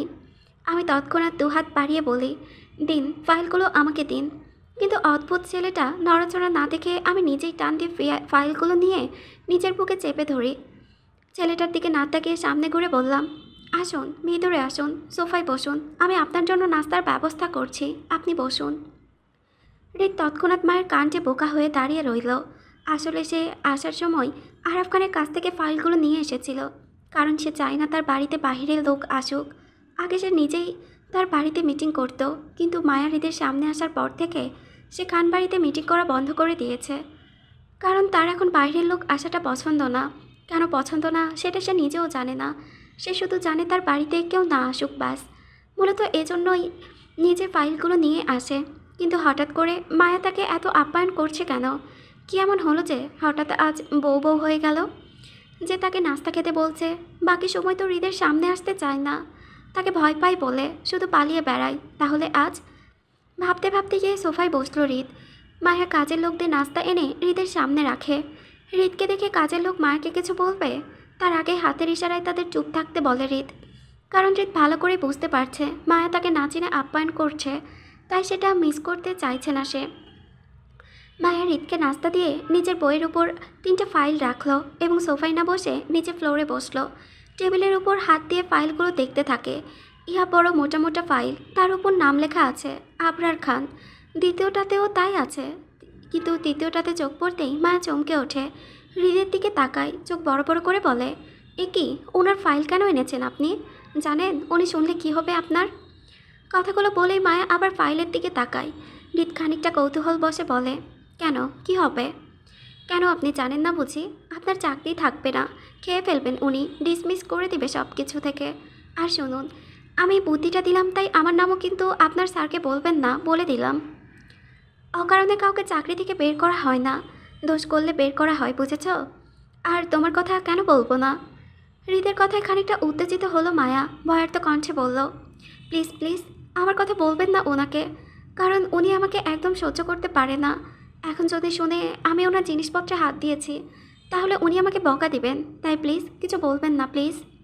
মায়ের কথায় দীর্ঘশ্বাস ফেলল হৃদ। আজ তো একটা মানুষকে পুড়াচ্ছে, অথচ সে কিছু বলছে না। সেখানে সামান্য তুচ্ছ জিনিসপত্রে হাত দিয়ে তো কিছুই বলবে না। ঠিক আছে, বলবো না, ধন্যবাদ আপনাকে, বলে পুনরায় ফাইলটার দিকে তাকায়। বড় বড় অক্ষরে ওনার নামটা মধ্যে নিজের হাত বুলাতে লাগলাম। পাশ থেকে সূক্ষ্ম নজরে উনি আমার কাজ দেখছেন, হয়তো বোঝার চেষ্টা করছেন আমি কি করতে চাচ্ছি। আমি বিষয়টিতে বিশেষ একটা মাথা ঘামালাম না। পূর্বের মতো ফাইলের ওপর ওনার নামটাকে দেখতে দেখতে বলে উঠি, আচ্ছা, আপনার স্যারের কি কোনো গার্লফ্রেন্ড আছে? না। আপনি তো শিওর কীভাবে হন? আমি জানি তাই। কিভাবে? আপনাকে কি উনি বলেছেন এসব? আচ্ছা, আপনাকে একটা কাজ দিলে করতে পারবেন? আপনি ওনার গফ আছে কি না আমাকে বলবেন, আর আমি দাদাজানকে বলে আপনার প্রমোশনের ব্যবস্থা করিয়ে দেব। কি পারবেন কি না বলেন? বললাম তো, গার্লফ্রেন্ড নেই। তুমি কি করবে এসব জেনে? কি কাজ তোমার? আমারই তো সব কাজ, কারণ আমার জন্য উনি ঝামেলায় পড়তে হয়েছে। আমি এই বাড়িতে একটা বিশেষ কাজের জন্য আছি। যতক্ষণ না কাজটা হচ্ছে আমি এই বাড়ি আর ওনাকে মুক্তি দিতে পারবো না। তাই আমার জানাটা জরুরি যে ওনার লাইফে বিশেষ কেউ আছে কি না। তাছাড়া আমি কারো কাছে ওয়াদাবদ্ধ হয়ে আছি, তাই আপনি আমার কাজটা করে দিবেন তো আমি আপনাকে আপনার ন্যায্য পারিশ্রমিক দেব। আপনার জন্য যদি কারো জীবন বেঁচে যায় তো সেটা আপনার প্রাউড ফিল করা দরকার, তাই না? কথাটা বলেই আমি আর কোনো দিক না তাকিয়ে উঠে দাঁড়িয়ে নিজের রুমে যেতে যেতে আবার বলে উঠি, ভেবে দেখবেন বিষয়টি, আমি আশায় রইলাম। কাল আমাকে জানাবেন অবশ্যই। দাদা জানকেও বললে হবে, দাদা জান আমাকে বলে দিবে। বলে চলে আসলাম নিজের রুমে। বিছানায় গা এলিয়ে দিয়ে এক মুহূর্তের ভীষণ ঘুম পাচ্ছে আমার, ভীষণ। বর্তমান ভার্সিটির ক্যান্টিনে বসে আছি আমি। আমার সাথে বসে আছে মোনা আর হেনা। আমরা তিনজনে গল্পে মেতে উঠেছি। আমাদের আলোচনার বিষয় হলো স্বাধীনতা নিয়ে। তাদের কথা মতে ওরা নিজেরাই নিজেদের কাজ করে থাকে। তাদের কেউ কিছু বলে না, ফ্যামিলি বা প্যারাও দেয় না। নিজেদের মতো শপিং করে আউটিং ডেটিং সব কিছু নিজেদের মর্জি মতো করে থাকে। ওদের স্বাধীনতায় কেউ হস্তক্ষেপ করে না। আমি এসব নীরব শ্রোতার মতো শ্রবণ করলাম। আমার ছোট্ট মনে কৌতূহল জাগ্রত হলো যে আমিও আমার স্বাধীনতা ব্যবহার করতে পারি। আমার স্বামী আমাকে স্বাধীনতা দিয়েছে, তাহলে সেটা আমাকে ব্যবহার করা দরকার, তাই না? তাছাড়া উনিও বা কী ভাববেন যে আমি স্বামীর কথা শুনি না, বেয়াদব বউ আমি। আচ্ছা যাই হোক, ভুল মানুষেরই হয়, আমারও হয়েছিল। এখন ভুল শুধরে নিলেই তো হচ্ছে, তাই না? আমাকে ওনার কথা শুনতে হবে। অনেক অমান্য করেছি ওনার কথা, আর না, আমি হলাম ওনার আদর্শ বউ। উনি তো আমাকে প্রথম দিনই স্বাধীনতা দিয়েছিলেন। আমি সেটা অমান্য করে কোথাও একা একা যাইনি। আমার অপরাধ, কিন্তু আজ তো যেতে পারি। স্বাধীনতা অর্জন করেছি, আর তার ব্যবহার করব না? ভাবনা অনুযায়ী আমরা তিনজন মিলে ঠিক করলাম যে আজকে সারাদিন ঘুরবো, প্রথমে শপিং, পরে আউটিংয়ে যাব। তাই যেই ভাবা সেই কাজ। কিন্তু বিপত্তি ঘটলো আমাকে নিয়ে, কারণ আমার পেছন পেছন ছুটছে দুই বডিগার্ড আর ড্রাইভার। কিন্তু আমি তাদের কিছুতেই আমার সাথে নিয়ে আমার স্বাধীনতার অপব্যবহার করতে পারবো না। তাই আমি তাদের তিনজনকে একসাথে বলে উঠি, আপনারা বাসায় চলে যান। আমি আমার ফ্রেন্ডদের সাথে আউটিংয়ে যাচ্ছি, তাই আপনাদেরকে আমার সাথে নিতে পারবো না। একজন বডিগার্ড বলে, সরি ম্যাম, আপনাকে একা যেতে দিতে পারবো না। আপনার যেতে হলে আমাদের নিয়ে যেতে হবে, নয়তো আপনি আমাদের সাথে বাসায় চলুন। বডিগার্ডদের কথাগুলো পছন্দ হলো না। তৎক্ষণাৎ আমি বলে উঠি, একদম না, আপনাদেরকে নিয়ে আমি আমার স্বাধীনতার অনুজ্ঞ করতে পারবো না। আপনারা বাসায় যান, আমি দাদা দাদির সাথে কথা বলে নেব যান। পাশ থেকে অন্য একজন গার্ড বলে ওঠে, সরি ম্যাম, স্যারের নিষেধ আছে। আপনাকে যাতে একা না ছাড়ি আমরা। বললাম তো, আমি দাদা জানের সাথে কথা বলে নিব। দাদা জান কিছু বলবে না আপনাদের, যান। ম্যাম, আপনি বুঝতে পারছেন না, বস মানবে না, রেগে যাবেন। বসের আদেশ আপনাকে ভার্সিটি থেকে সোজা বাসায় নিয়ে যেতে। আমরা যদি তা না করি তো আমাদের কারো চাকরি থাকবে না ম্যাম। আমি বলে উঠি, বস? এই বস আবার কে? আচ্ছা থাক, বাদ দিন। শুধু শুনুন, আমি বললাম তো আমি দাদাজানের সাথে কথা বলে নিব, আর দাদির সাথে বাসায় ফিরে কথা বলবো। তারপরও যদি আমাকে আটকান তো আমি বাসায় গিয়ে আপনাদের নামে মিথ্যা নালিশ করব। দাদা দাদির কাছে তখন নালিশ দিলে এমনি আপনাদের চাকরিও থাকবে না। ভেবে দেখুন কি করবেন। গার্ডগুলো তখন অসহায় ফেস করে আমার দিকে তাকিয়ে বলে, তো ম্যাম, বসকে কি বলবো?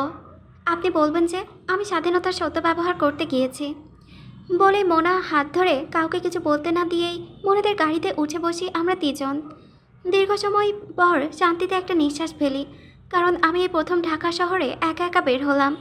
এখানে আমি এসেছি 3 মাস হয়েছে, কিন্তু কোথাও একা একা বের হয়নি। প্রথম প্রথম ভার্সিটিতে একা যাওয়া আসা থাকলেও পরে আর পারিনি। কেন পারিনি জানি না। অজানা এক কারণে হঠাৎ করে দাদাজান আমার সাথে বডিগার্ড দিয়ে দেন। তাতেও আমি কিছু বলিনি অবশ্য। এইসব ভাবতে ভাবতেই গাড়ি এসে থামে শপিং মলের সামনে। আমরা তিনজন গাড়ি থেকে বের হয়ে সোজা শাড়ির দোকানে ঢুকলাম। সেখান থেকে পছন্দ মতো শাড়িও কিনলাম। ওরা দুজন দুটো শাড়ি কিনলো। আমি জিনিস পছন্দ করতে পারি না বলে আর কিছু কিনলাম না, কারণ আমার সব কিছু দাদি পছন্দ করে দেন। আমি দুটো শাড়ি নিলাম আর দাদির একটা। দাদার জন্য খুব সুন্দর একটা ব্র্যান্ডের ব্রোচ কিনলাম। দাদা চান সবসময় এইগুলো পরে থাকেন কোটের সাথে। কেনাকাটার মধ্যে আমি বাড়ির কাজের লোকদের জন্য আর আমার কিছু গার্ডদের জন্য কিছু না কিছু নিলাম। হেনা মোনা এটা সেটা কিনছে, আমি তাদের সাথে দাঁড়িয়ে তা দেখছি। শপিং শেষে আমরা বের হয়ে সোজা নিচে আসলাম। হেনা মোনা আমার সামনে হাঁটছে আর নিজেদের শপিং ব্যাগ দেখছে ঠিক আছে কিনা। আমি একটু পেছনে ছিলাম, ওদের অনুসরণ করে হাঁটছিলাম। তখন কোথা থেকে একটা লোক বেশ কিছু বডিগার্ড নিয়ে এসে আমার সামনে হাজির হয়। আকস্মিক ঘটনায় আহত হলাম আমি। ভয় পেয়ে মুহূর্তে চোখ তুললাম ছেলেটাকে দেখার জন্য। তখন আমার ছেলেটাকে দেখে মনে হয়েছে জানো, শুধু এই ব্যক্তিটিকে এই মুহূর্তে না দেখলে আমার জীবনটাই যেন বৃথা হয়ে যাবে। আহা, এই বৃথা জীবন নিয়ে আমি পরপারও হতে পারবো না গো। এক কথায় সাদা বিলাই মানে সুন্দর পুরুষ, ক্রাশ নামক শব্দটি তখনই আমার জীবনের সাথে জড়িয়ে যায়। মাথায় ক্রাশ শব্দটি ঘুরতে লাগলো আর চোখ দিয়ে ছেলেটিকে দেখতে লাগলাম। লম্বায় 6 ফুট উচ্চতা, জিম করা প্রশস্ত বডি তার। চোখের মণিগুলো বাদামি রঙের ঘন পাপড়ির সাথে, ঠোঁটগুলো গাঢ় লালচে রঙের। ব্রুজোড়া যেন আর্ট করে রেখেছে মোটা করে কপালে। ঠোঁটের বাম পাশটাতেও একটা তিল আছে, যেন তার চেহারার সৌন্দর্য আরও বাড়িয়ে তুলছে। আমি হাঁ করে তাকিয়ে এসব গবেষণা করছিলাম ব্যক্তিটির। ঠিক তখনই ছেলেটি আমাকে ধমকের স্বরে বলে ওঠে, চুপচাপ গাড়িতে বিয়ে বসো। আর আশিক, মানে ওনার বডিগার্ড, ওর হাত থেকে ওইগুলো নিয়ে গাড়িতে রাখো। আমি চমকে উঠলাম। ছেলেটাকে আমাকে কি করে চেনে, আর চিনলে কবে থেকে চিনে? আমার এমন সব চিন্তা ভাবনার মাঝে আশিক বলে ওঠে, ম্যাম ব্যাগগুলো আমাকে দিন, আমি নিয়ে যাচ্ছি, দিন। আমি আশিকের কথা শুনে ঘাড় ঘুরিয়ে তাকিয়ে দেখলাম, আরে এরা তো আমার বডিগার্ড। তার মানে দাদাজান পাঠিয়েছে ওনাদের আমার জন্য। আমি যে দাদাজানকে কল করি নাই, তাই হয়তো বডিগার্ডদের পাঠিয়েছেন টেনশনে। আমি বলে উঠি, দাদাজান পাঠিয়েছে আপনাদের? আচ্ছা আপনারা এবার যান, আমি আরও ঘুরবো ফ্রেন্ডদের সাথে। আমি এক্ষুনি দাদাজানের সাথে কথা বলে নিচ্ছি ফোনে, কেমন? যান আপনারা। বলে ফোনটা হাতে নিলাম কল করার জন্য। তখনই সেখানে থাকা সুন্দর পুরুষটা আমার হাত থেকে ফোনটা কেড়ে নিয়ে আছাড় মারল ফ্লোরে। যা হওয়ার তাই হলো। সঙ্গে সঙ্গে আমার ফোনের 12টা জীবন শেষ হয়ে গেল। আমি ভয় পেয়ে ফোনটার দিকে তাকিয়ে কাঁদো কাঁদো হয়ে আবার ছেলেটাকে বললাম, কি সমস্যা কি আপনার? কখন থেকে টানাটানি কাড়াকাড়ি করছেন আমার সাথে? একবার ফোন তো, একবার আমাকে, কি চাই আপনার? আমার ফোন ভাঙলেন কেন? সে রাগী স্বরে সুন্দর পুরুষটা বলল তৎক্ষণাৎ, গাড়িতে বসো। এই কে আপনি? হ্যাঁ, কেন যাবো আমি আপনার সাথে? আমার স্বাধীনতা দিবসের দিনেও হস্তক্ষেপ করছেন কেন, বাজে লোক? কিসের স্বাধীনতা? বিরক্তি নিয়ে বললাম, যেটা আমি অর্জন করেছি সেই স্বাধীনতা। কবে দেশের জন্য জান দিয়ে নিজের জন্য স্বাধীনতা অর্জন করলেন? জান দেব কেন? আমি তো এমনি এমনি পাইছি স্বাধীনতা। কবে পাইছেন? 3 মাস আগে। ব্রো কুচকে গেল আমার কথাই তার। হয়তো বিষয়টি পুরোপুরি বুঝতে পারেননি, তাই পুনরায় প্রশ্ন করে বলল, 3 মাস আগে কবে? আর কে দিল তোমাকে স্বাধীনতা শুনি? ওনাদের নাক মুছতে মুছতে ছেলেটির দিকে তাকিয়ে আবার বলি, আমার স্বামী দিয়েছেন। কখন দিল?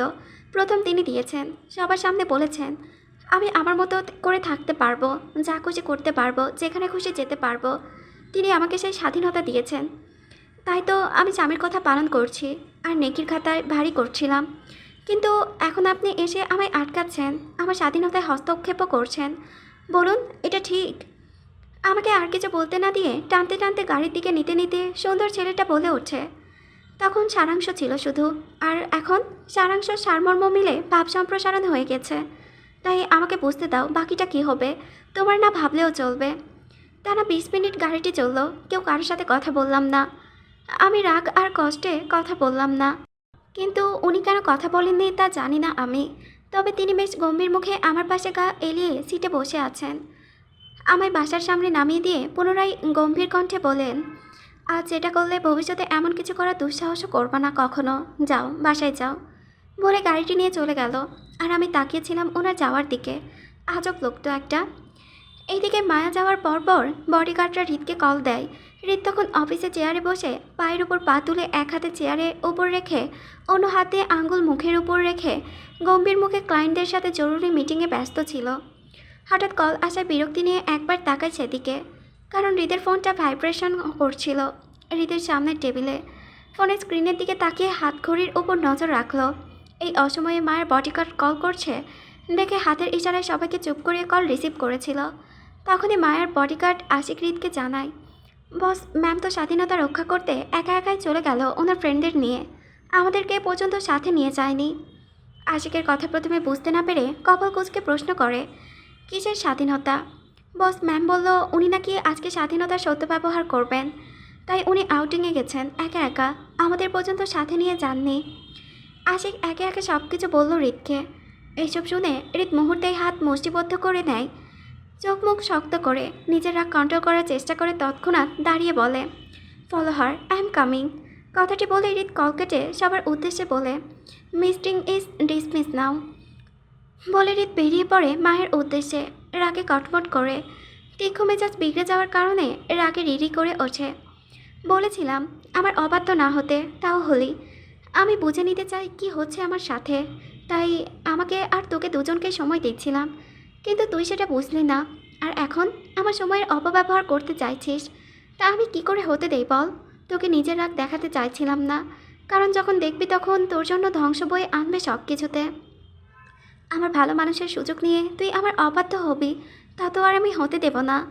বাসায় আসার পর দাদি নানান প্রশ্ন করে যাচ্ছে, একা কেন গেলাম, কোনো সমস্যা হলে কি হতো তারা, আরও অনেক কিছু। আমি অনেক কষ্টে দাদিকে বোঝাতে সক্ষম হলাম যে আর কোথাও যাব না একা। সবাইকে সবার গিফট দিলাম আমি, দাদিকে দাদির শাড়িটা দিলাম, আর দাদা দানের জন্য আনা গিফটটা আমার কাছে রাখলাম, পরে দিব তিনি বাসায় আসলে। তখনই দাদি বলে ওঠে, শোনা মা, তোর ফুপ্পি মানে রীতের ফুপ্পি আসবে দেশে সবাইকে নিয়ে নিহার বিয়ের জন্য কিছুদিনের মধ্যে। ওরা খানবাড়িতেই উঠবে বলেছে। আমাদের বাসা থেকে বিয়ে হবে নিহার। তোর সাথে তোর ফুপ্পি কথা বলতে চায়। তোর কী কী লাগবে বলার জন্য বলল। তোর ফুপি নিয়ে আসবে তোর জন্য। আমি দাদির কথা শুনে খুশিতে আত্মহারা হয়ে জড়িয়ে ধরে বলে উঠি, সত্যি দাদি? মামুনি? ফুপিকে মামুনি বলে মায়া আসবে কিছুদিনের মধ্যে? উফ, আমার যে কী যে ভালো লাগছে বলে বোঝাতে পারবো না তোমাকে। দাদি একগাল হেসে আমার মাথায় হাত বুলিয়ে আদর করে বলেন, পাগলি মেয়ে। ঘুম থেকে উঠে চারিদিকে চোখ বুলালাম কয়টা বাজে জানার জন্য। পাশে হাত দিয়ে আমার মোবাইলটা খুঁজলাম, কিন্তু না পাওয়া খানিকটা বিরক্তি নিয়ে তাকিয়ে ফোন খুঁজতে লাগলাম। আবারও না পাওয়ায় ভ্রু কুঁচকে এলো আমার। কি হলো, ফোন কোথায় গেল আমার? ফোনের জন্য কি বাসায় চোর আসলো? তাও আবার আমার ফোনের জন্য? নাকি বাসার সব কিছু চোর চুরি করে নিয়ে গেছে আর আমি কিছু বলতে পারি না? আচ্ছা, কি কি নিয়ে গেছে বাসা থেকে? বাসার ফার্নিচারগুলো কি নিয়ে গেল তাহলে? সর্বনাশ, কয়টা চোর এসেছিল বাসায়? আচ্ছা, ওনার সব কিছু কি চোরে চুরি করে নিয়ে গেছে? নিশ্চয়ই নিয়ে গেছে। চোরে চুরি করতে আসলে তো সব কিছু চুরি করে নিয়ে যাবে, তাই না? আহা বেচারা চোর, বড্ড মায়া হচ্ছে। চোর আর জানে না সে কার জিনিসপত্র নিয়ে গেল। এখন নিশ্চয়ই উনি চোরটাকে খুঁজে বের করে ওকে চোরের চাকরি থেকেই বের করে দিবে জেল নামক শাস্তির মাধ্যমে। তখন বেচারা চোরটা কষ্টে হাত পা ছড়িয়ে ছিটিয়ে কান্না করে বলবে, প্লিজ আমাকে চোরের চাকরি থেকে বের করে দিবেন না। এটা আমার বাপদাদার দেওয়া চাকরি, আমি এই চাকরিটা ছাড়তে পারবো না। প্লিজ দয়া করুন, দয়া করুন। এই টাইপ কিছু বলে চোর চিৎকার করবে। আহা বেচারার কি কষ্ট।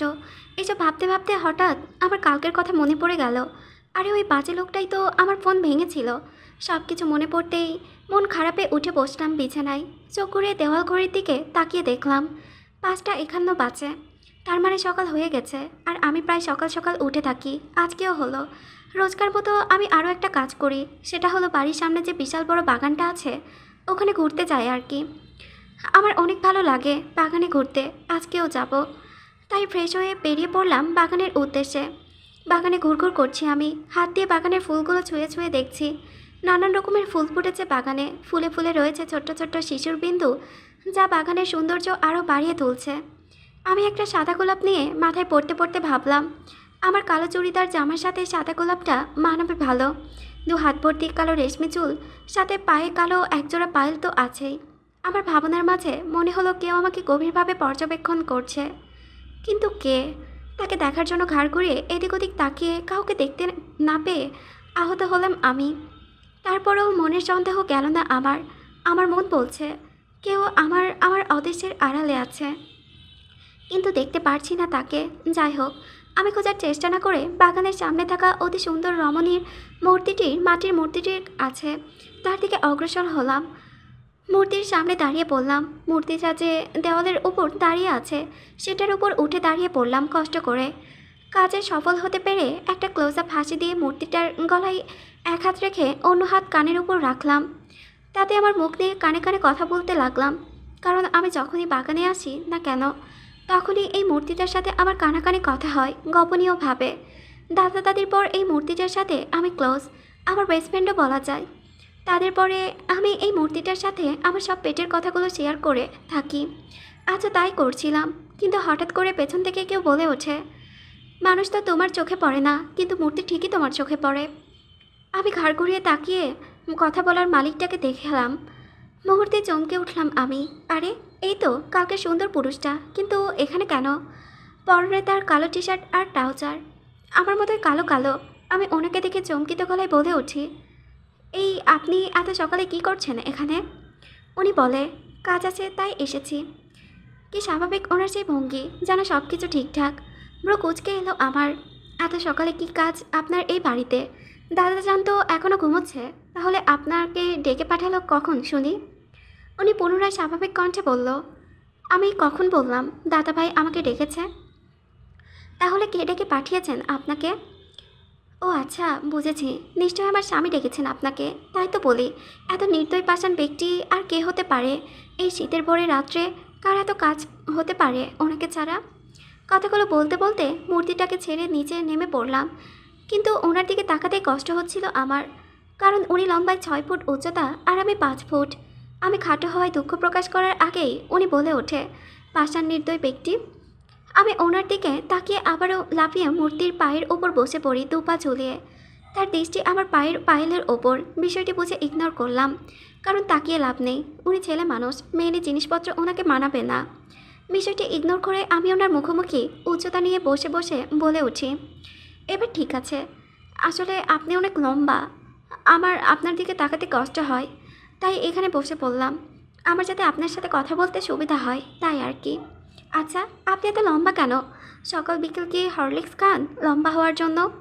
আসলে আমি না হরলিক্স খেতে পারি না, গন্ধ লাগে। এই সময় মতো আমিও যদি আপনার মতো করে 2 বেলা হরলিক্স খেতাম, তাহলে আজ আমিও আপনার মতো বিশাল লম্বা হতাম। ব্যাড লাক আমার।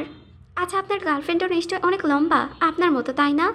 আর আমি আমার দুঃখের মধ্যে দিয়ে হঠাৎই গার্লফ্রেন্ডের কথা মাথায় আসতেই ঝটপট আবার ওনাকে প্রশ্ন করে বলি, এই, আপনি আমার কাজটা করেছেন? মানে আমার স্বামীর গার্লফ্রেন্ড আছে কিনা অনুসন্ধান করেছিলেন?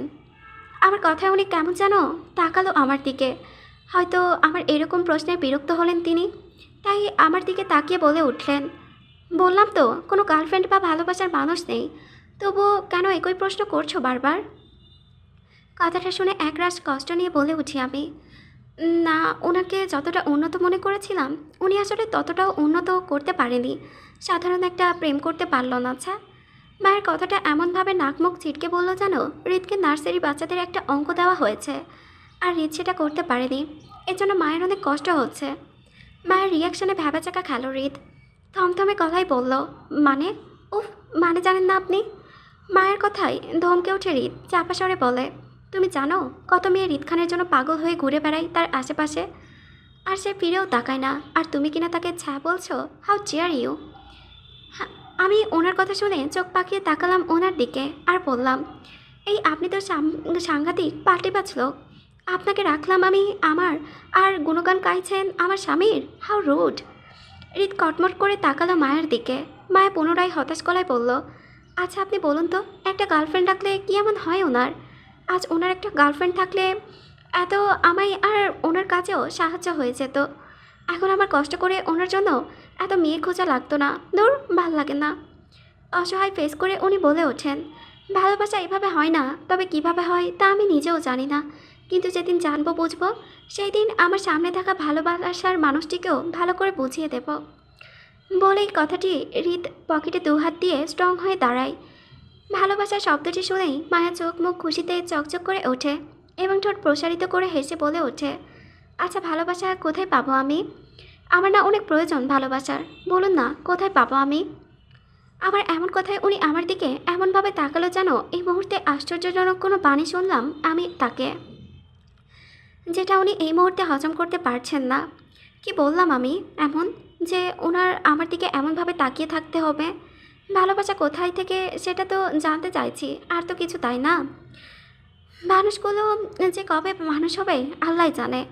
তখনই উনি বলে ওঠে, ভালোবাসা দিয়ে তুমি কি করবা শুনি? আমি সাথে সাথে বলে উঠি, বিদ্যুৎ চুমু খাবো, তাই ভালোবাসা লাগবে আমার, কোথায় পাবো বলুন না? আমার এমন কথায় উনি ভ্যাবাচাকা খেয়ে প্রশ্ন করলেন, মানে কিসের কি বিদ্যুৎ চুমু? আর বিদ্যুৎ চুমুর অর্থ কি আবার? আমি বললাম, বিদ্যুৎ চুমু হলো ভালোবেসে যখন ঠোঁটে চুমু খাই, তখন শরীরে কারেন্ট লাগে সবার, আর সেটাই হলো বিদ্যুৎ চুমু, বুঝলেন? মুহূর্তেই হৃদের চোখ মুখ শক্ত হয়ে গেল। এতক্ষণ যাবৎ মায়ের সাথে মজা করে কথা বললেও চুমুর বিষয়টা মেনে নিতে পারছে না। হৃদ মনে করছে মায়া অন্য কাউকে চুমু খেতে চাইছে, আর তার জন্য এসব বলছে। হৃদ যাকে এতদিন ধরে এত যত্ন করে সবার থেকে আগলে রেখেছে, সে এখন অন্য কাউকে চুমু খেতে চাইছে। ভাবতেই হৃদ 2 হাত মুষ্টি করে নেয় রাগে। দাঁতে দাঁত চেপে প্রশ্ন করে, তুমি কি করে জানলে চুমুতে শরীরে কারেন্ট বয়? হেনা মনে বলেছে আমাকে, ঠোঁট ছোঁয়ালে নাকি এমন হয়। তাই তো আমি দাদিকে গিয়ে খেয়েছিলাম, কিন্তু আমার কারেন্ট লাগেনি। দাদিকে বলেছিলাম এই কথাটা, তখন দাদি আমাকে বলেছে যে দাদিকে খেলে নাকি কিছু হবে না, ভালোবাসার মানুষকে খেতে হবে, অর্থাৎ নিজের আপন মানুষকে খেতে হবে। আমি নাকি আমার স্বামীকে ছাড়া অন্য কাউকে এই বিদ্যুৎ চুমু খেতেও পারবো না, তাই আমি আগে ভালোবাসা কিনে আনবো, তারপর ওনার কাছ থেকে বিদ্যুৎ চুমু নিব। এখন আপনি বলুন ভালোবাসা কোথায় পাবো? মায়ের কথা শুনে দীর্ঘশ্বাস ছাড়ে হৃদ। এতক্ষণ যেন হৃদের দমটা গলায় আটকে ছিল।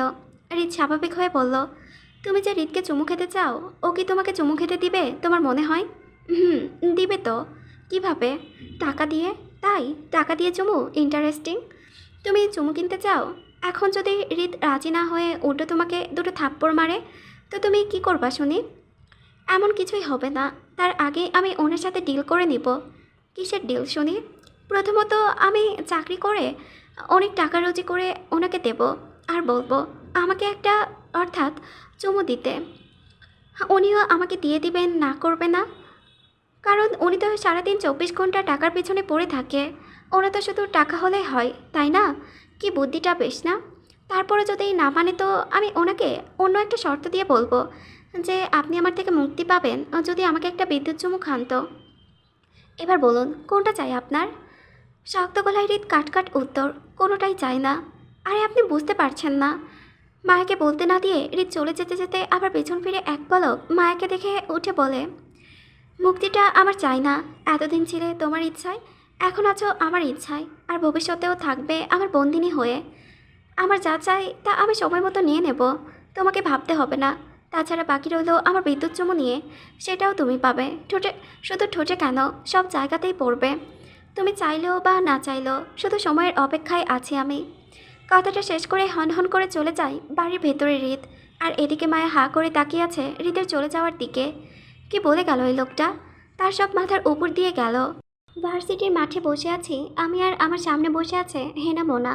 আর একের পর এক প্রশ্ন করেই যাচ্ছে, আমাকে কাল কোথায় ছিলাম, হুট করে কেন হাওয়া হয়ে গেলাম, আমাকে ফোন করেছে কিন্তু ফোনে খুঁজে পাচ্ছে না, ইত্যাদি। আমি অসহায় ফেস করে নীরব শ্রোতার মতো ওদের কথা শুনছিলাম। কি বলবো ওদেরকে? কাল যে একটা বজ্জাত এসে আমার ফোনটাকে অকালে মৃত্যুবরণ ঘটিয়ে গেছে, ফোনটাকে ভেঙে তছনছ করে দিয়ে গেছে। এই জন্য আমাকে ফোনই খুঁজে পাচ্ছিল না। এসব ভাবতে ভাবতে একটা দীর্ঘশ্বাস ছেড়ে ওদিকে সব খুলে বললাম যে কি হয়েছিল।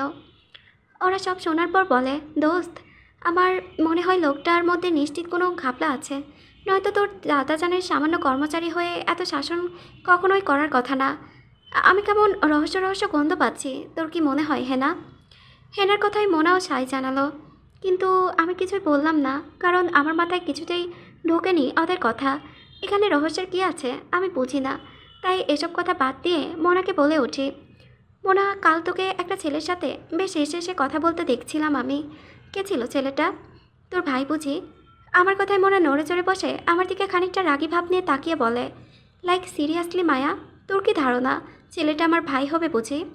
মোনার কথায় অসহায় ফেস করে ওর দিকে তাকিয়ে বলে উঠি, মনে না হওয়ার কি আছে এখানে? একটা ছেলে একটা মেয়ের সাথে কথা বললেই যে তাদের দেখে নেগেটিভ মাইন্ডের নিতে হবে এমন মেয়ে তো আমি নয়। আমি সবসময় সব কিছু পজিটিভ মাইন্ডেড নিয়ে থাকি বুঝলি। তাই তো বললাম যে ছেলেটা তোর ভাই হয় কি না। কথা বলে মনের দিকে ভালো করে তাকালাম আমি। ওর ফেস থেকে মনে হচ্ছে ভুল জায়গায় ভুল বাণী শুনিয়ে ফেলেছি। মোনা রেগে মেগে আমাকে বলে ওঠে, এই একদমই নিজের মতো করে সবাইকে ভাববি না, ওকে? সবাই তোর মতো না যে প্রেম করবে না। তুই প্রেম করিস না বলে যে বাকি সবাইও প্রেম করবে না এরকম ভাবাটাও ভুল। তাছাড়া ছেলেটা আমার বয়ফ্রেন্ড হয় বুঝলি। মোনা আরও কিছু বলতে যাবে, এমন সময় ওর ফোন বেজে ওঠে। ফোনের স্ক্রিনে তাকিয়ে মুহূর্তেই লজ্জা নেমে আসে ওর চোখে মুখে। খানিকটা লাজুক হেসে হেসে মোনা ফোন রিসিভ করে অন্য পাশে চলে যায়। আর হেনা মোনার যাওয়ার দিকে হাঁ করে তাকিয়ে আছে। এই বুঝি প্রেম? আহা কি প্রেম! আচ্ছা, প্রেমে পৌঁছলে বুঝি মানুষ লজ্জা পায়, যা এই মুহূর্তে মোনা পাচ্ছে। এটাকে কি প্রেম লজ্জা বলে? আমি কি প্রেম লজ্জা পাবো প্রেম নামক বিষয়টির মাধ্যমে? কিন্তু আমি কারোর সাথে প্রেম করব, দাদার সাথে নাকি দাদির সাথে, আচ্ছা ড্রাইভার চাচার সাথে করব নাকি আমার বডিগার্ডদের সাথে? এইসব বসে ভাবছিলাম, তখনই কেউ পেছন থেকে বলে ওঠে, মায়াপরি কেমন আছো? আমি ঘাড় ঘুরিয়ে পেছনে তাকালাম। সাথে সাথে চোখে পড়ল সাব্বির ভাইকে। ওনার সাথে আছে আরও 3টা ছেলে, 2টো মেয়ে। আমি সৌজন্যতার খাতিরে একটা মিষ্টি হাসি দিয়ে ওনাকে বললাম, ভালো আছি, আপনি কেমন আছেন ভাইয়া? উনি আমার কথা বুকে হাত দিয়ে মিষ্টি হেসে ওপরে তাকিয়ে বলেন, ভালো আর থাকতে দিলা কই তুমি? ওনার কথায় আমি কিছুই বুঝলাম না, কিন্তু পরক্ষণে আবার বলে ওঠে উনি, এখানে কি করছো তুমি? কিছু না ভাই, আড্ডা দিচ্ছিলাম। আপনি এখানে কি করছেন? সাথে সাথে উনি বলে ওঠেন, তোমাকে দেখতে এসেছিলাম। আমি ভ্রুকুচকে তাকালাম, ওনার দিকে আমাকে দেখতে এসেছেন কিন্তু কেন? ওনার কথায় উনি নিজেই বোকা বনে গেলেন। ইতস্তত বোধ করে আমতা আমতা করে বলে ওঠে, না এমনি আর কি, তোমাকে দেখছিলাম এখানে বসে আছো তাই এদিকে আসা আর কি। আচ্ছা আমরা কি তোমাদের সাথে জয়েন করতে পারি আড্ডায়? আমি মাথা নাড়লাম, যার অর্থ হ্যাঁ। ওনারা বসতেই পাশ থেকে একজন মেয়ে বলে ওঠে, দোস্ত ভাবি তো পিচ্ছি, তুই কেমনে কি করবি? জবাবে উনি শুধু হাসলো, পরে উত্তর দেন, আমি পারবো আমার পিচ্চিকে আগলে রাখতে। ওনাদের কথায় আমি নড়ে চড়ে বসি, কৌতূহল দিয়ে প্রশ্ন করি, ভাইয়া আপনি কি প্রেম করেন? মানে আপনি কি প্রেম লজ্জা পান? না প্রেম করি না, তবে একজনকে খুব ভালোবাসি। তবে প্রেম লজ্জা কি? এই আপনি প্রেম লজ্জা জানেন না? আজব মানুষ তো আপনি। আচ্ছা আমি বলি, প্রেম করলে মানুষ যেমন লজ্জা লজ্জা নিয়ে প্রেমিকের সাথে কথা বলে, তাই তো প্রেম লজ্জা। যেমন মনে পাচ্ছে লজ্জা, কেমন লজ্জা লজ্জা ভাব ওর দেখেন। আমার কথায় সবাই চোখ বড় বড় করে তাকায় মোনার দিকে। আর মোনা কাশি নামক রোগে সাথে সাথে আক্রান্ত হয়ে পড়ে যায়, যা এই মুহূর্তে আমার চরম বিরক্তির কারণ হয়ে উঠে দাঁড়িয়েছে। কারণ এমন ইম্পর্ট্যান্ট একটা বিষয়ে হুট করে যক্ষারোগী হওয়ার মানে কি আছে সেটাই বুঝলাম না আমি। মোনার অবস্থা আর আমার কথায় সবাই হো হো করে হেসে ওঠে এবং মোনা আকপাশে কাচুমাচু হয়ে দাঁড়িয়ে থাকে অসহায় ফেস করে। তখনই সাব্বির ভাই বলে ওঠে, মায়াপরি, প্রেমে পড়লে মানুষ একটু একটু লজ্জা পায় আর কি। তুমি যখন কাউকে ভালোবাসবে তখন তুমিও তার জন্য লজ্জা পাবে। আবার ভালোবাসা, ভালোবাসা দেখে সবারই হয়। আচ্ছা এই ভালোবাসা আমি কোথায় পাবো? আমার দিকে অসহায় ফেস করে বলেন, ভালোবাসা পাওয়া যায় না, ভালোবাসা হয় বুঝলে। ভালোবাসা হয়? ভালোবাসা কোথায় হয়? ফ্যাক্টরিতে নাকি অন্য কোনো জন্মে হয়? বলুন না। এভাবে হয় না। পরের বুকে হাত দিয়ে দেখেন, ওখানে হয় ভালোবাসা, যা এক ভয়ঙ্কর ফিলিংস, যা ধীরে ধীরে তোমার মাথায় নেশার মতো চেপে বসবে এবং সেই নেশা কাটানোর জন্য তোমার তখন সেই নেশাগ্রস্ত ব্যক্তিকেই চাই। তাকে একবার দেখার জন্য তোমার মন ছটফট করবে, এক অন্যরকম অস্থিরতায় ভুগবে তুমি, সেটাই ভালোবাসা। আমি মনোযোগ সহকারে ওনার কথা এতক্ষণ শ্রবণ করছিলাম। এখন মনে মনে ভাবছি, এখন আবার আমাকে নেশা করতে হবে ভালোবাসার জন্য। আর কি কি করতে হবে আল্লাহ জানে। সবার সাথে আড্ডা শেষ করে বিদায় নিয়ে গাড়িতে বসে বসে ভাবছি, কিভাবে নেশা করা যায়, কোন নেশাটা করলে ভালোবাসাটা হবে। তাড়াতাড়ি এ চিন্তা নিয়ে মাঝে চট করে আমার বডিগার্ডকে বলি আমি, আচ্ছা নেশা সম্পর্কে আপনাদের কোনো আইডিয়া আছে? মানে কোন নেশা করলে ভালো হবে, কোন নেশা ব্র্যান্ডের হবে? আমার কথার চোখ বড় বড় করে তিনজন তাকায়। কি বলছি আমি বোঝার জন্য প্রশ্ন করে, নেশা জিনিস দিয়ে কি করবেন ম্যাডাম আপনি? আশিক আমার বডিগার্ড, ভালোবাসা পাওয়ার জন্য নেশা করব, তাই আমাকে বলুন যে কোন নেশাটা করলে ভালো হবে, সেটা আমাকে এনে দাও। ম্যাম বস শুনলে আমাদেরকে চাকরি থেকে বের করে দিবে। আর যদি শোনে আপনাকে আমরা নেশার জিনিস এনে দিয়েছি, তাহলে আমাদের কারো গরদান থাকবে না। বোঝার চেষ্টা করুন ম্যাম। তাহলে তোমার বসকে বলো যে আমার জন্য নেশা নিয়ে আসতে, ভালোবাসার নেশা, নয়তো তোমরা নিয়ে আসবে আমার জন্য। আমার ভালোবাসার নেশা চাই বাস। আশিক আমার দিকে এক পলক তাকিয়ে থেকে কাকে যেন ফোন করে বলেন, বস ম্যাম নেশা করতে চাচ্ছেন, কোন নেশাটা ভালো হবে জানতে চাইছেন। আমাদেরকে নেশা এনে দিতে বলেছে, ভালোবাসার নেশা লাগবে ম্যামের। ফোনের ওপাশ থেকে কি বললো জানি না, তবে মুহূর্তে আশিকের হাত পা কাঁপাকাঁপি শুরু হয়ে গেল। আমার দিকে এমনভাবে তাকালো যেন আজ আমার কপালে দুঃখ আছে। গাড়িতে বসে বসে ঝিমুচ্ছি আমি, সে কখন থেকে গাড়িটি চলছে তা আমার নামই নিচ্ছে না। আজ বাড়ির রাস্তাটাও বড় বড় লাগছে আমার কাছে অন্য দিনের তুলনায়। হুট করে একেবারে রাস্তা বড় হয়ে গেল কিভাবে আজব। কই আসার সময় তো এত বড় লাগেনি রাস্তাটা, তাহলে এখন কেন লাগছে? আমার ভাবনার মাঝে গাড়ি এসে থামলো একটি বিশাল বড় বিল্ডিংয়ের সামনে, যেখানে বড় বড় অক্ষরে লেখা আছে খান ইন্ডাস্ট্রি। গাড়ি থেকে নেমে আসি, আমার সাইডের দরজা খুলে দেয়। আমি গাড়ি থেকে নামতেই চোখ বড় বড় করে চারিপাশে তাকাই, সাথে সাথে প্রশ্ন করলাম আশিককে, আশিক ভাইয়া আমরা এখানে কেন আসলাম? এই আপনারা কি বাড়ির রাস্তা ভুলে গেছেন নাকি? এখন কি হবে আমাদের? আপনারা রাস্তা ভুলে গেলেন, আর আমিও বাড়ির রাস্তা চিনি না। এখন আমার বাসায় যাব কিভাবে? আমরা কি এখন গাড়িতে থাকবো? এই আপনার মোবাইল দেন তো, দাদাজানকে একটা কল করি, উনি এসে আমাদেরকে নিয়ে যাবেন এখান থেকে। আপনারা টেনশন করবেন না কেমন, আমি তো আছি, ভয় পাবেন না ওকে, দিন ফোন দিন। বলে হাত বাড়ালাম ফোন নেওয়ার জন্য।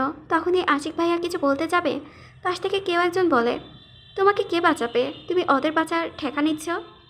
আমি চমকে উঠে পাশে তাকালাম কথা বলার ব্যক্তিটিকে দেখার জন্য। আরে এই তো সুন্দর পুরুষটা। আমি দৌড়ে তার সামনে গিয়ে দাঁড়িয়ে বলি, এই আপনি এখানেই আছেন? ভালো হয়েছে আপনাকে পেয়ে গেলাম। আসলে আমরা না বাড়ির রাস্তাটাই ভুলে গেছি, আর ভুলবশত এখানে এসে পড়েছি। আপনি তো আমাদের বাড়িতে যান, রাস্তাটাও মনে আছে নিশ্চয় আপনার। তাই আমাদেরকে নিয়ে চলুন না বাড়িতে প্লিজ। রিত মায়ের দিকে এক পলক তাকিয়ে মায়ের বডিগার্ডদের উদ্দেশ্য করে বলে, তোমরা যাও, আমি ওকে নিয়ে যাচ্ছি।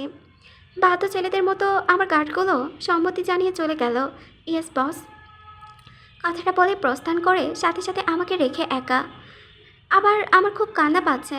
আমি একা একা বাসায় যাব কিভাবে? এতক্ষণ তো যাও ভেবেছিলাম গাড়ির ভেতরে ঘুমোবো, কিন্তু তাও হলো না।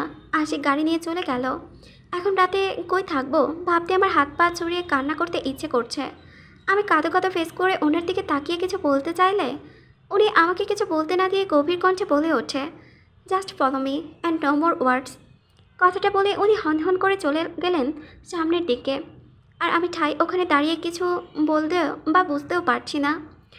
উনি কিছুটা পথ সামনে হেঁটে আবারও পেছন ফিরে এসে আসমিকভাবে আমার হাত চেপে ধরে টানতে টানতে ওনার সাথে নিয়ে যেতে লাগলেন। বাকরুদ্ধ আমি এবার ওনার কাছে ভয় পেয়ে গেলাম। আল্লাহ, কি করছেন উনি? আমাকে এভাবে কোথায় নিয়ে যাচ্ছেন নিজের সাথে করে? মাথায় হাজারটা প্রশ্ন থাকলেও মুখে কোনো কথা বলতে পারছি না। কারণ আমি যখন ভীষণ ভয় পাই তখন আমার মুখ চলে না। ভয়ের কারণে আমার মস্তিষ্ক কাজ করা বন্ধ করে দেয়। আমি তখন বোবাই হয়ে যাই, যার দরুন এই মুহূর্তে বোবার ভূমিকা পালন করা আমার। উনি আমাকে নিয়ে বিল্ডিংয়ের ভিতরে প্রবেশ করতেই স্টাফরা সবাই দাঁড়িয়ে গেল আমাদের দেখে। অনেকটা হাঁ করা টাইপ আমার দিকে তাকিয়ে আছে। হয়তো সবাই বোঝার চেষ্টা করছে যে আমি কে হতে পারি আর ওনার সাথে আমার সম্পর্ক কি হতে পারে। কিন্তু অদ্ভুত বিষয় হলো আমি নিজেও বুঝতে পারছি না যে আমি সত্যি ওনার সাথে কি করছি এখানে, আর কেনই বা সবাই ওনার দিকে এত ভয় ভয় নিয়ে আর চোখে তাকাচ্ছেন।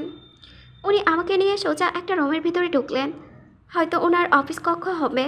দরজা লক করে আমাকে ছেড়ে দিলেন উনি।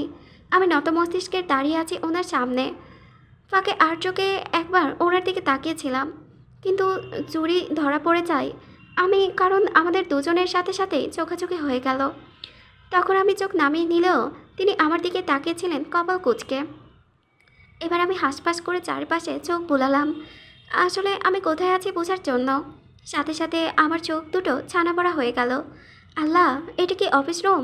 এতটা সুন্দর কেন এই অফিস রুমটা? বিশাল বড় রুম, পরিপাটি রুচিবান আসবাবপত্রে ভরপুর হয়ে আছে। রুমের দেওয়ালে সাদা রং করা গোল্ডেন কম্বিনেশনের, যার দরুন অপূর্ব সুন্দর লাগছে এই রুমটাকে। রুমের এক পাশে সম্পূর্ণটাই থাই গ্লাসের ওপর রয়েছে সাদা পর্দা টাঙানো, আর অন্য পাশে দেওয়ালে ঝুলছে নানান চার্চের প্রিন্টার, আর তার সাথে সাদা নিচে সোফা রয়েছে। আর বিপরীত পাশে সবার সামনে রয়েছে বড় কাচের টেবিল, তার উপরে ল্যাপটপ সহ ফাইলস আর প্রয়োজনীয় জিনিসপত্র রাখা। তার পাশে রয়েছে এক বিশাল বড় বুক সেলফ, তাতে নানান ফাইল এবং প্রয়োজনীয় বই সাজানো। যখন রুমটা কুটিয়ে কুটিয়ে পর্যবেক্ষণ করছিলাম আমি, তখন পাশ থেকে উনি বলে ওঠেন, পর্যবেক্ষণ করা শেষ হলে আমাকে দেখা যাবে কি? আমি ওনার কথা চমকে ওনার দিকে চোখ বড় বড় করে তাকিয়ে বললাম, আপনাকে দেখার জন্য আমাকে ভেতরে আনার কি দরকার ছিল? আমায় বলতেন, তাহলে বাইরে আপনাকে দেখেই চলে যেতাম। আচ্ছা, এখনই দেখতে হবে আপনাকে, না মানে পরে দেখলে হবে না? উনি পকেটে দুহাত কুচিয়ে আমার সামনে চটাং হয়ে দাঁড়িয়ে বলে, না এখনই দেখতে হবে, কারণ তোমার চোখে মানুষ কম, মূর্তি বেশি পড়ে। আমি কিছুক্ষণ চুপ থেকে ওনার পা থেকে মাথা পর্যন্ত পর্যবেক্ষণ করে কোনো কিছু না বলে উল্টো পথে হেঁটে গিয়ে সোফার সামনের টেবিলের পা ঝুলিয়ে বসে পরে ওনাকে উদ্দেশ্য করে বলে উঠি, আপনি হলেন একজন অপরাধী, পাপী ব্যক্তি। আপনি প্রকৃতির নিয়ম ভঙ্গ করেছেন, তাই সেক্ষেত্রে আমি আপনাকে পর্যবেক্ষণ করে নিজেকে অপরাধী বানাতে চাই না, বুঝেছেন আপনি? হৃদ ভ্যাবাচাকা খেয়ে গেল, খানিকটা ভেতর থেকে নড়ে উঠল। তবে কি মায়া তার সম্পর্কে সব কিছু জেনে গেল, যার জন্য তাকে পাপী ব্যক্তি বলে আখ্যায়িত করছে? কিন্তু কিভাবে সম্ভব? হৃদ তো নিজেই মায়ের কাছ থেকে সব কিছু লুকিয়ে রেখেছে। তাছাড়া তা চাইলেও কোনো তথ্য পৌঁছাবার নয়, তার সকল রাস্তা বন্ধ করা। মায়া কখনো হৃদের কোনো সত্যর মুখোমুখি হতে পারবে না যতক্ষণ হৃদ না চাইবে। তাহলে মায়া তাকে পাপী ব্যক্তি কেন বলছে? তার সম্পর্কে কি কোনো কিছু জানতে পেরেছে? কিন্তু কি করে সম্ভব? কেউ কি তার সাথে গেমস খেলছে মায়াকে নিয়ে? এইসব চিন্তাভাবনার মধ্যে হৃদ মায়াকে প্রশ্ন করে বলল, পাপী ব্যক্তি হলাম কি করে আমি? এবার আমি নড়ে চড়ে বসে ওনার দিকে তাকিয়ে বলে উঠি, পাপী ব্যক্তিই তো। আপনি কেন জানেন না যে প্রকৃতির নিয়ম ভঙ্গ করলে তাকে পাপী বলে? আপনি প্রকৃতির নিয়ম ভঙ্গ করেছেন, সেক্ষেত্রে আপনিও পাপী ব্যক্তি হলেন। তীক্ষ্ণ দৃষ্টিতে মায়ের দিকে তাকালো হৃদ। কি বলতে চাচ্ছে মায়া তা বোঝার জন্য। হৃদ পুনরায় মায়াকে প্রশ্ন করল, কিসের নিয়ম, কিসের পাপী, আর কিসের বা প্রকৃতির নিয়ম ভঙ্গ করলাম আমি? দেখুন, প্রকৃতির নিয়ম অনুযায়ী সৌন্দর্য ভাগ শুধু মেয়েদের জন্য তোলা, কিন্তু আপনি সেই নিয়ম ভঙ্গ করে একেবারে উল্টে দিয়েছেন। আপনি প্রকৃতির সব নিয়ম পেছনে ফেলে সবার থেকে সুন্দর হয়ে গেলেন কেন? ছেলেরা সুন্দর হতে নেই, আপনি এটা জানেন না? এটা প্রকৃতি কিছুতেই মেনে নেবে না, আমিও মেনে নেব না। তীক্ষ্ণ দৃষ্টিতে মায়ের দিকে তাকায় হৃদ। হৃদ সুন্দর হওয়ার জন্য তাকে পাপী বানিয়ে দিল মেয়েটা। অথচ এই সুন্দর হওয়ার জন্য কত মেয়েই না তার পেছনে পড়ে থাকে, কত শত মেয়ে তার জন্য পাগল, একবার তার সাথে কথা বলার জন্য কত কিছু করে, কিন্তু সে ফিরেও তাকায় না, দেখতে চায় না। সেখানে এই মেয়ে তাকে সুন্দরের দায়ে পাপী সোজা পাপী বলে ঘোষণা দিয়ে দিল। এমনই মায়ের বোকা বোকা কথা এবং কাজে তাকে অস্থির করে তুলেছে প্রতিনিয়ত।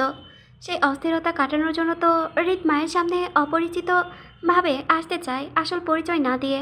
হৃদ ভরাট গলায় বলে ওঠে, আমি সুন্দর বলে পাপী হলাম কিভাবে? তাছাড়া আমি সুন্দর হলে তুমি কেন মানতে চাও না? সমস্যা কি? আমি আমার ওনার আঁচলটা টেনে এক আঙ্গুলে পেঁচাতে পেঁচাতে ওনার দিকে তাকাই। একটা ক্লোজ আপ হাসি দিয়ে বলি, আজ তোলা থাক এই প্রশ্নটা, অন্য একদিন এই প্রশ্নের উত্তর দেব কেমন? বলেই পাশের টেবিলের ওপর তাকালাম আমি। চোখে পড়ল একটা চকলেট বক্স। দেখতে দেরি, কোলে নিতে দেরি হয়নি, চট করে দু হাতে চাপটে ধরে কোলে নিয়ে নিলাম। ওনার দিকে তাকিয়ে প্রশ্ন ছুঁড়ে মারলাম, আরে আপনিও বুঝি আমার মতো করে চকলেট পছন্দ করেন? এতগুলো চকলেট বুঝি আপনার? উনি এগিয়ে এসে সোফায় বসলেন, আমাকে তার দিকে ঘুরিয়ে নিয়ে ওনার মুখোমুখি করে বললেন, আমার না তোমার, এসব তোমার জন্যই আনা হয়েছে। আমি নড়ে চড়ে চকলেটের বক্সটা ওনার দিকে দিতে দিতে বলি, না এগুলো আমি নিব না, আপনি নিয়ে যান। আমি আমার পরিবার বা আপনজন ছাড়া অন্য কারো থেকে কিছু নেই না। আমার ফ্যামিলি আমাকে শিখিয়েছেন অন্যের জিনিস কখনো না নিতে, আপনজন ছাড়া। তাই এটা আমি নিতে পারবো না, সরি। হৃদ শুধু হাসলো, যেটা মায়ের চোখে পড়লো না। তারপর আরও একটা প্যাকেট বের করে চকলেটের বক্সটার উপর রেখে বলল, এগুলো তোমার দাদা যান তোমার জন্য পাঠিয়েছেন, আমি না, তাই এগুলো নাও। আমি প্যাকেটগুলো হাতে নিতে নিতে মাথা নাড়লাম, যার অর্থ হ্যাঁ নেব। প্যাকেট খুলে হাতে নিয়ে দেখলাম, একটাতে চকলেট বক্স, অন্যটাতে মোবাইল ফোন। আমি মোবাইলটা হাতে নিতে নিতে বলে উঠলাম, আরে এইটা তো ফোন, আমি ফোন দিয়ে কী করব? তাছাড়া ফোনটা তো বেশ দামি। এটা কে দিল? দাদা যান? কিন্তু দাদা যান তো জানে না আমার ফোন ভেঙে গেছে যে। ফোনটা তো ভেঙেছেন আপনি, তাহলে দাদা জানলো কিভাবে যে আমার ফোন ভেঙে গেছে? আমি তো বলি নাই। আমি বলেছিলাম তোমার ফোনটা ভেঙে গেছে, তাই দাদা ভাই তোমাকে এই ফোনটা কিনে দিয়েছে। এটার মধ্যে নতুন সিম সেট করা আছে, তোমার কিছু করতে হবে না। তোমার আগের সিমটা আপাতত দাদা ভাইয়ের কাছেই আছে। ও, কিন্তু আপনি আমাকে এখানে কেন নিয়ে আসলেন? কি করব? তোমার আপাতত কাজ নেই, তবে আমার অস্থিরতা কাটাতে তোমাকে নিয়ে আসা। মানে কিসের অস্থিরতা? তুমি বুঝবে না, আমি সব বুঝি, আমাকে বুঝিয়ে বলুন, আমি সব বুঝবো। আগে আমাকে বুঝতে দাও, পরে না হয় তোমাকে বোঝাবো। কবে বোঝাবেন? সঠিক সময়টা জানা নেই, কারণ নিজেই তো কিছু বুঝতে পারছি না, কেমন সবগুলো গুলিয়ে যাচ্ছে আমার। অস্থিরতার টান পড়ায় ঠিকমতো নেশাটাও চড়ে না আমার, সব কিছুতে বিরক্তি প্রকাশ পাচ্ছে। I am just board man. উনি কী বলছেন বা কী বোঝাতে চাইছেন তা আমার মাথায় কিছু ঢোকেনি, তবে যে শব্দটি ঢুকেছে তা হলো নেশা। নেশা শব্দটি মাথায় আসতে ফটাফট ওনাকে প্রশ্ন করি, এই আপনার কাছে নেশা হবে? ভালো মানের নেশা কিন্তু। আমার এমন প্রশ্নে উনি কোনো ভাবান্তর হলো না, যেন উনি জানতেন আমি এমন কিছু ওনাকে প্রশ্ন করতে পারি। তাই উনি স্বাভাবিকভাবে বলে ওঠে, কেন, কি করবে? আমি বলে উঠি, কি করব আবার, অবশ্যই খাবো। নেশা করলে নাকি ভালোবাসা পাওয়া যায়। নেশা নাকি মাথা চেপে ধরে, ভালোবাসাকে ডেকে আনে, তাই আমিও নেশা করব। কি দেবেন আমায় নেশা এনে? আমার কথায় উনি রাগে তাতে দাঁত চেপে বলে ওঠে, তোমাকে এইসব ফালতু কথাগুলো কে বলেছে? তখন আমি ওনাকে বলি, সাব্বির, সাব্বির ভাইয়া বলেছে যে ভালোবাসা নাকি নেশা, ভালোবাসা। আর কিছু বলা হলো না আমার, তার আগে বিকট শব্দে কেঁপে উঠলাম। পাশে তাকিয়ে দেখলাম ফ্লোরে একটা ফুলের টব ভেঙে পড়ে আছে। আর আমার সামনে থাকা ব্যক্তিটির দিকে তাকিয়ে মুহূর্তেই আমার ভয়গুলো দ্বিগুণ হয়ে গেল তৎক্ষণাৎ, কারণ ওনার চোখ দুটো লাল হয়ে উঠেছিল ততক্ষণে। রাগের সাথে কপালের রগগুলো ফুলে উঠেছিল। তার দুটো মুষ্টিবদ্ধ করে রাখা আমার দিকে অগ্নিদৃষ্টি তাক করা। আমি ভয় সিটিয়ে গিয়ে একপাশে গিয়ে দাঁড়াই। কারণ আমার কেন জানি এই রাগটা পূর্ব পরিচিত মনে হচ্ছে। তাই প্রচণ্ড ভয় নিয়ে মাথা নিচু করে দাঁড়িয়ে পড়লাম। তখনই উনি সজোরে করে চিৎকার করে বলে ওঠে, সাব্বিরটা কে বল। আমি ভয়ে কোনো কথা বলতে না পেরে চুপ করে দাঁড়িয়ে আছি, আর ভয়ে ফোপাচ্ছিলাম কান্নায়। তিনি আমায় কোনো পরিবর্তন না দেখে তেরে রেগে এসে জোরে টান দিয়ে দেওয়ালের সাথে চেপে ধরেন। আজকের ঘটনায় আমি আরও ভয় পেয়ে গেলাম। আমার মাথা দেওয়ালের সাথে খানিকটা জোরে বাড়ি খেলো, যার পরে প্রচণ্ড ভয়ে আর মাথায় বাড়ি খাওয়ায় তাল সামলাতে না পেরে টলমল চোখে ওনার দিকে তাকিয়ে থেকে আস্তে করে ওনার বুকে ঢলে পড়ে আমি, গান হারিয়ে ফেলার জন্য। তারপর কি হয়েছে আর মনে নেই আমার। হৃদের বিরক্তির কারণটা যেন আরও এক ধাপ বাড়িয়ে দিল মায়া। সে তার অস্থিরতা কমাতে মায়াকে ডেকে আনা, কিন্তু সেই মায়াই উল্টো তার বিরক্তির কারণ হয়ে গেল। আবার হুট করে অজ্ঞান হয়ে যেন বিরক্তি থেকে রাগ চেপে বসে তার শেষে প্রশ্নের উত্তর না পাওয়ায়। তারপরও মায়াকে আঘাত করলো না আর, তবে বিরক্তি নিয়ে মায়াকে কোলে করে বাড়ির উদ্দেশ্যে বের হয়। হৃদের কেবিন থেকে বের হওয়ার সঙ্গে সঙ্গে অফিসের সকল স্টাফরা হাঁ করে তাকিয়ে রইল তার দিকে। তাকিয়ে থাকাটাও স্বাভাবিক, কারণ এই প্রথম সবাই দেখছে আব্রাহাম হৃদ খানের কোলে কোনো অপরিচিত নারী। হৃদ খান তার নারীসঙ্গ বিষয়টা যেন দিনের আকাশের মাঝে মধ্যে চাঁদ পাওয়ার নাই হয়ে গেল সবার কাছে। তাদের বস রাগী বদমেজাজি মানুষ। এখন তার কাছে কোনো মেয়ের স্বেচ্ছায় ঘেঁষতে চাওয়া মানে নিজেদের বিপদ ডেকে আনা। মাঝের মধ্যে তো তারা অফিসের আগত মেয়ে ক্লায়েন্টের হৃদ খানের কাছে অপমানিত হয়ে ফেরত হতে দেখেছেন। এখন সেই হৃদ খান যদি কোলে করে নারী নিয়ে ঘুরে বেড়ায়, তাহলে তারা কি চরম আশ্চর্যে যাবে না? অবশ্যই যাবে। নারী বিদ্বেষী হৃদ খান কীভাবে নারীর সঙ্গ পছন্দ করলো তা জানা কৌতূহল তো সবার চোখেই আছে এই মুহূর্তে। হৃদ মায়াকে নিয়ে গাড়িতে বসিয়ে বাড়ির উদ্দেশ্যে বের হয়ে গেল। কলিং বেল মেয়ের সুইচ বোর্ড টিপে বাজতেই কাজের মহিলা মালা এসে দরজা খুলে সামনে তাকাতেই দেখল হৃদের কোলে মায়াকে অজ্ঞানরত অবস্থায়। মায়ের জন্য খানিকটা বিচলিত হতে গিয়েও চুপ করে যায় হৃদের গম্ভীরতার ভয়ে। তবে মালাকে যেটা সবচেয়ে বেশি অবাক করেছে সেটা হলো হৃদের কোলে মায়াকে দেখাটা। হৃদ মালাকে তার দিকে হাঁ করে তাকিয়ে থাকতে দেখে বিরক্তি নিয়ে পাশ কেটে সোজা বসার ঘরে চলে যায়। ঝুঁকে মায়াকে সোফায় শোয়াতে নিলে কোথা থেকে হেনা খান দৌড়ে এসে মায়ের শিরদাঁড়া পাশে বসতে বসতে খানিকটা উত্তেজিত ভঙ্গিতে হৃদকে প্রশ্ন করে বলল, আমার সোনামার কি হয়েছে হৃদ? তুই ওকে কোথায় পেয়েছিস? ওর এই অবস্থা হলো কিভাবে? হৃদ আর চোখে তাকালো নিজের দাদির দিকে। বিগত কয়েকটা মাসে অসম্ভব ভালোবাসা জন্মিয়েছে এই মেয়েটার প্রতি তার দাদির। সে লক্ষ্য অনেক আগেই করেছিল এই বিষয়টি। তার চোখে পড়ার কথাও, এই অল্প সময়ের মেয়েটাই কেমন তার দাদা দাদির প্রাণ হয়ে উঠেছে। সারাদিন এই মেয়েটাকে নিয়ে তাদের দিন কাটে। দাদি যেমন তেমন না হয় এই মেয়েটার সাথে বাসায় বসে সময় কাটায়, কিন্তু দাদাভাই তো অফিস থেকে ফিরে এই মেয়েটাকে সময় দেয় এবং ব্যস্ততার মাঝেও দেখা যায় অফিসে বসে কল করে খোঁজ নেয় মেয়েটি খেয়েছে কিনা, কি করছে ইত্যাদি সব কিছু। প্রথম প্রথম হয়তো তারা দায়িত্ব থাকে এসব করতো, কিন্তু আজকাল তারা ভালোবেসে মেয়েটির দায়িত্ব পালন করছে, সেটা তাদের ব্যবহারে প্রতিনিয়ত প্রকাশ পাচ্ছে। কথা বলে না, অতি আদুরে অতি নষ্ট। ঠিক তেমনটাই হয়েছে এই মেয়েটির বেলায়। বেশি আদরের ফলে বিস্ফোরণ হিসেবে মেয়েটির দিন দিন বাচ্চামো আরও বেড়েই চলেছে এবং তার সাথে বুদ্ধিও লোপ পাচ্ছে দ্বিগুণ। মাঝের মধ্যে তার দাদা দাদিকে এমন এমন প্রশ্ন করে বা পাজ করাবে যা একজন মানুষ তার পার্সোনাল মানুষ ছাড়া কাউকে শেয়ার করতে পারে না, অথচ এই মেয়েটা নির্দ্বিধায় তার কাছে বলে ফেলতে পারে। আর দাদিও হাসি মুখে মেনে নেয়, প্রতিরোধ করে দেয় না মেয়েটির বিষয়টি। কেন কোন বিষয়ে মেয়েটিকে বোঝায় না কে জানে। এসব ভাবতেই দীর্ঘশ্বাস ছাড়ে হৃদ। তারপর মায়াকে সোফায় শুইয়ে দিয়ে কিছু না বলে আবার বের হয়ে যায় বাড়ি থেকে।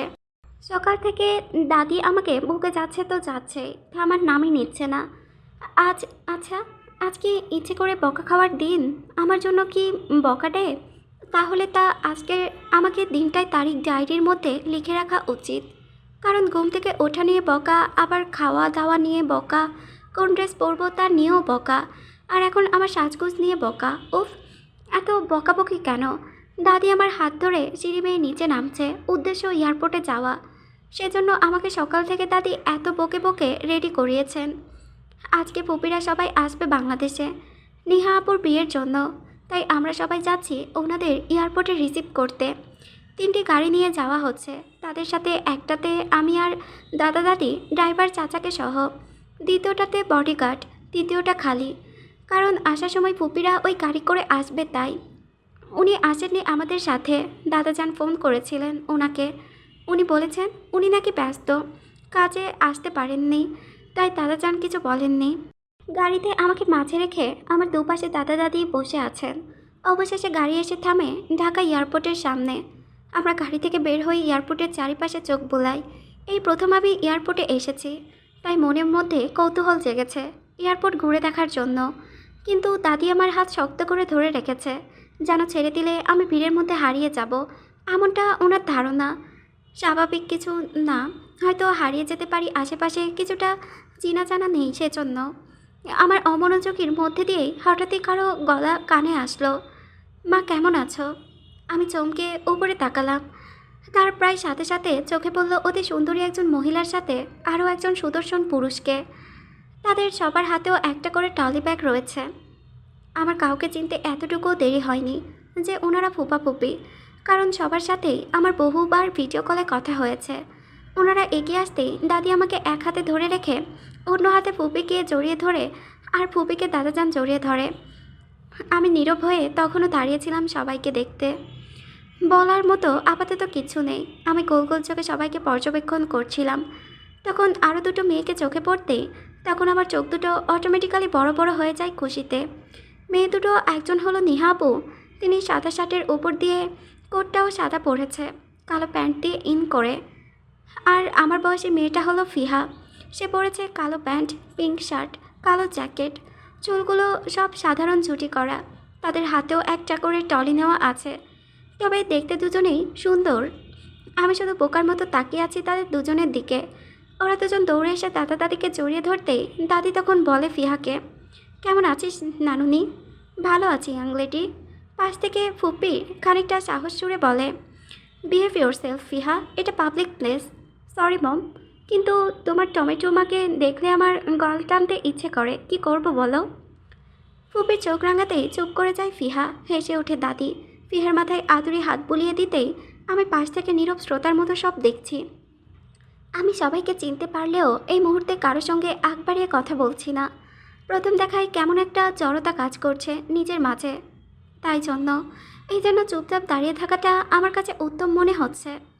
ফুপি আবার বলে ওঠে, নিহা তোর ভাই কোথায়? ওকে দেখছি না যে কেন? কপালে সূক্ষ্ম বাজ পেলে আশেপাশে তাকালো নিহা আপু। ভাইয়া আমাদের সাথেই ছিল আম্মু, কিন্তু হঠাৎ করে নিজের ফোন নিয়ে ও পাশটায় গিয়েছে। ওই যে ভাইয়া আসছে।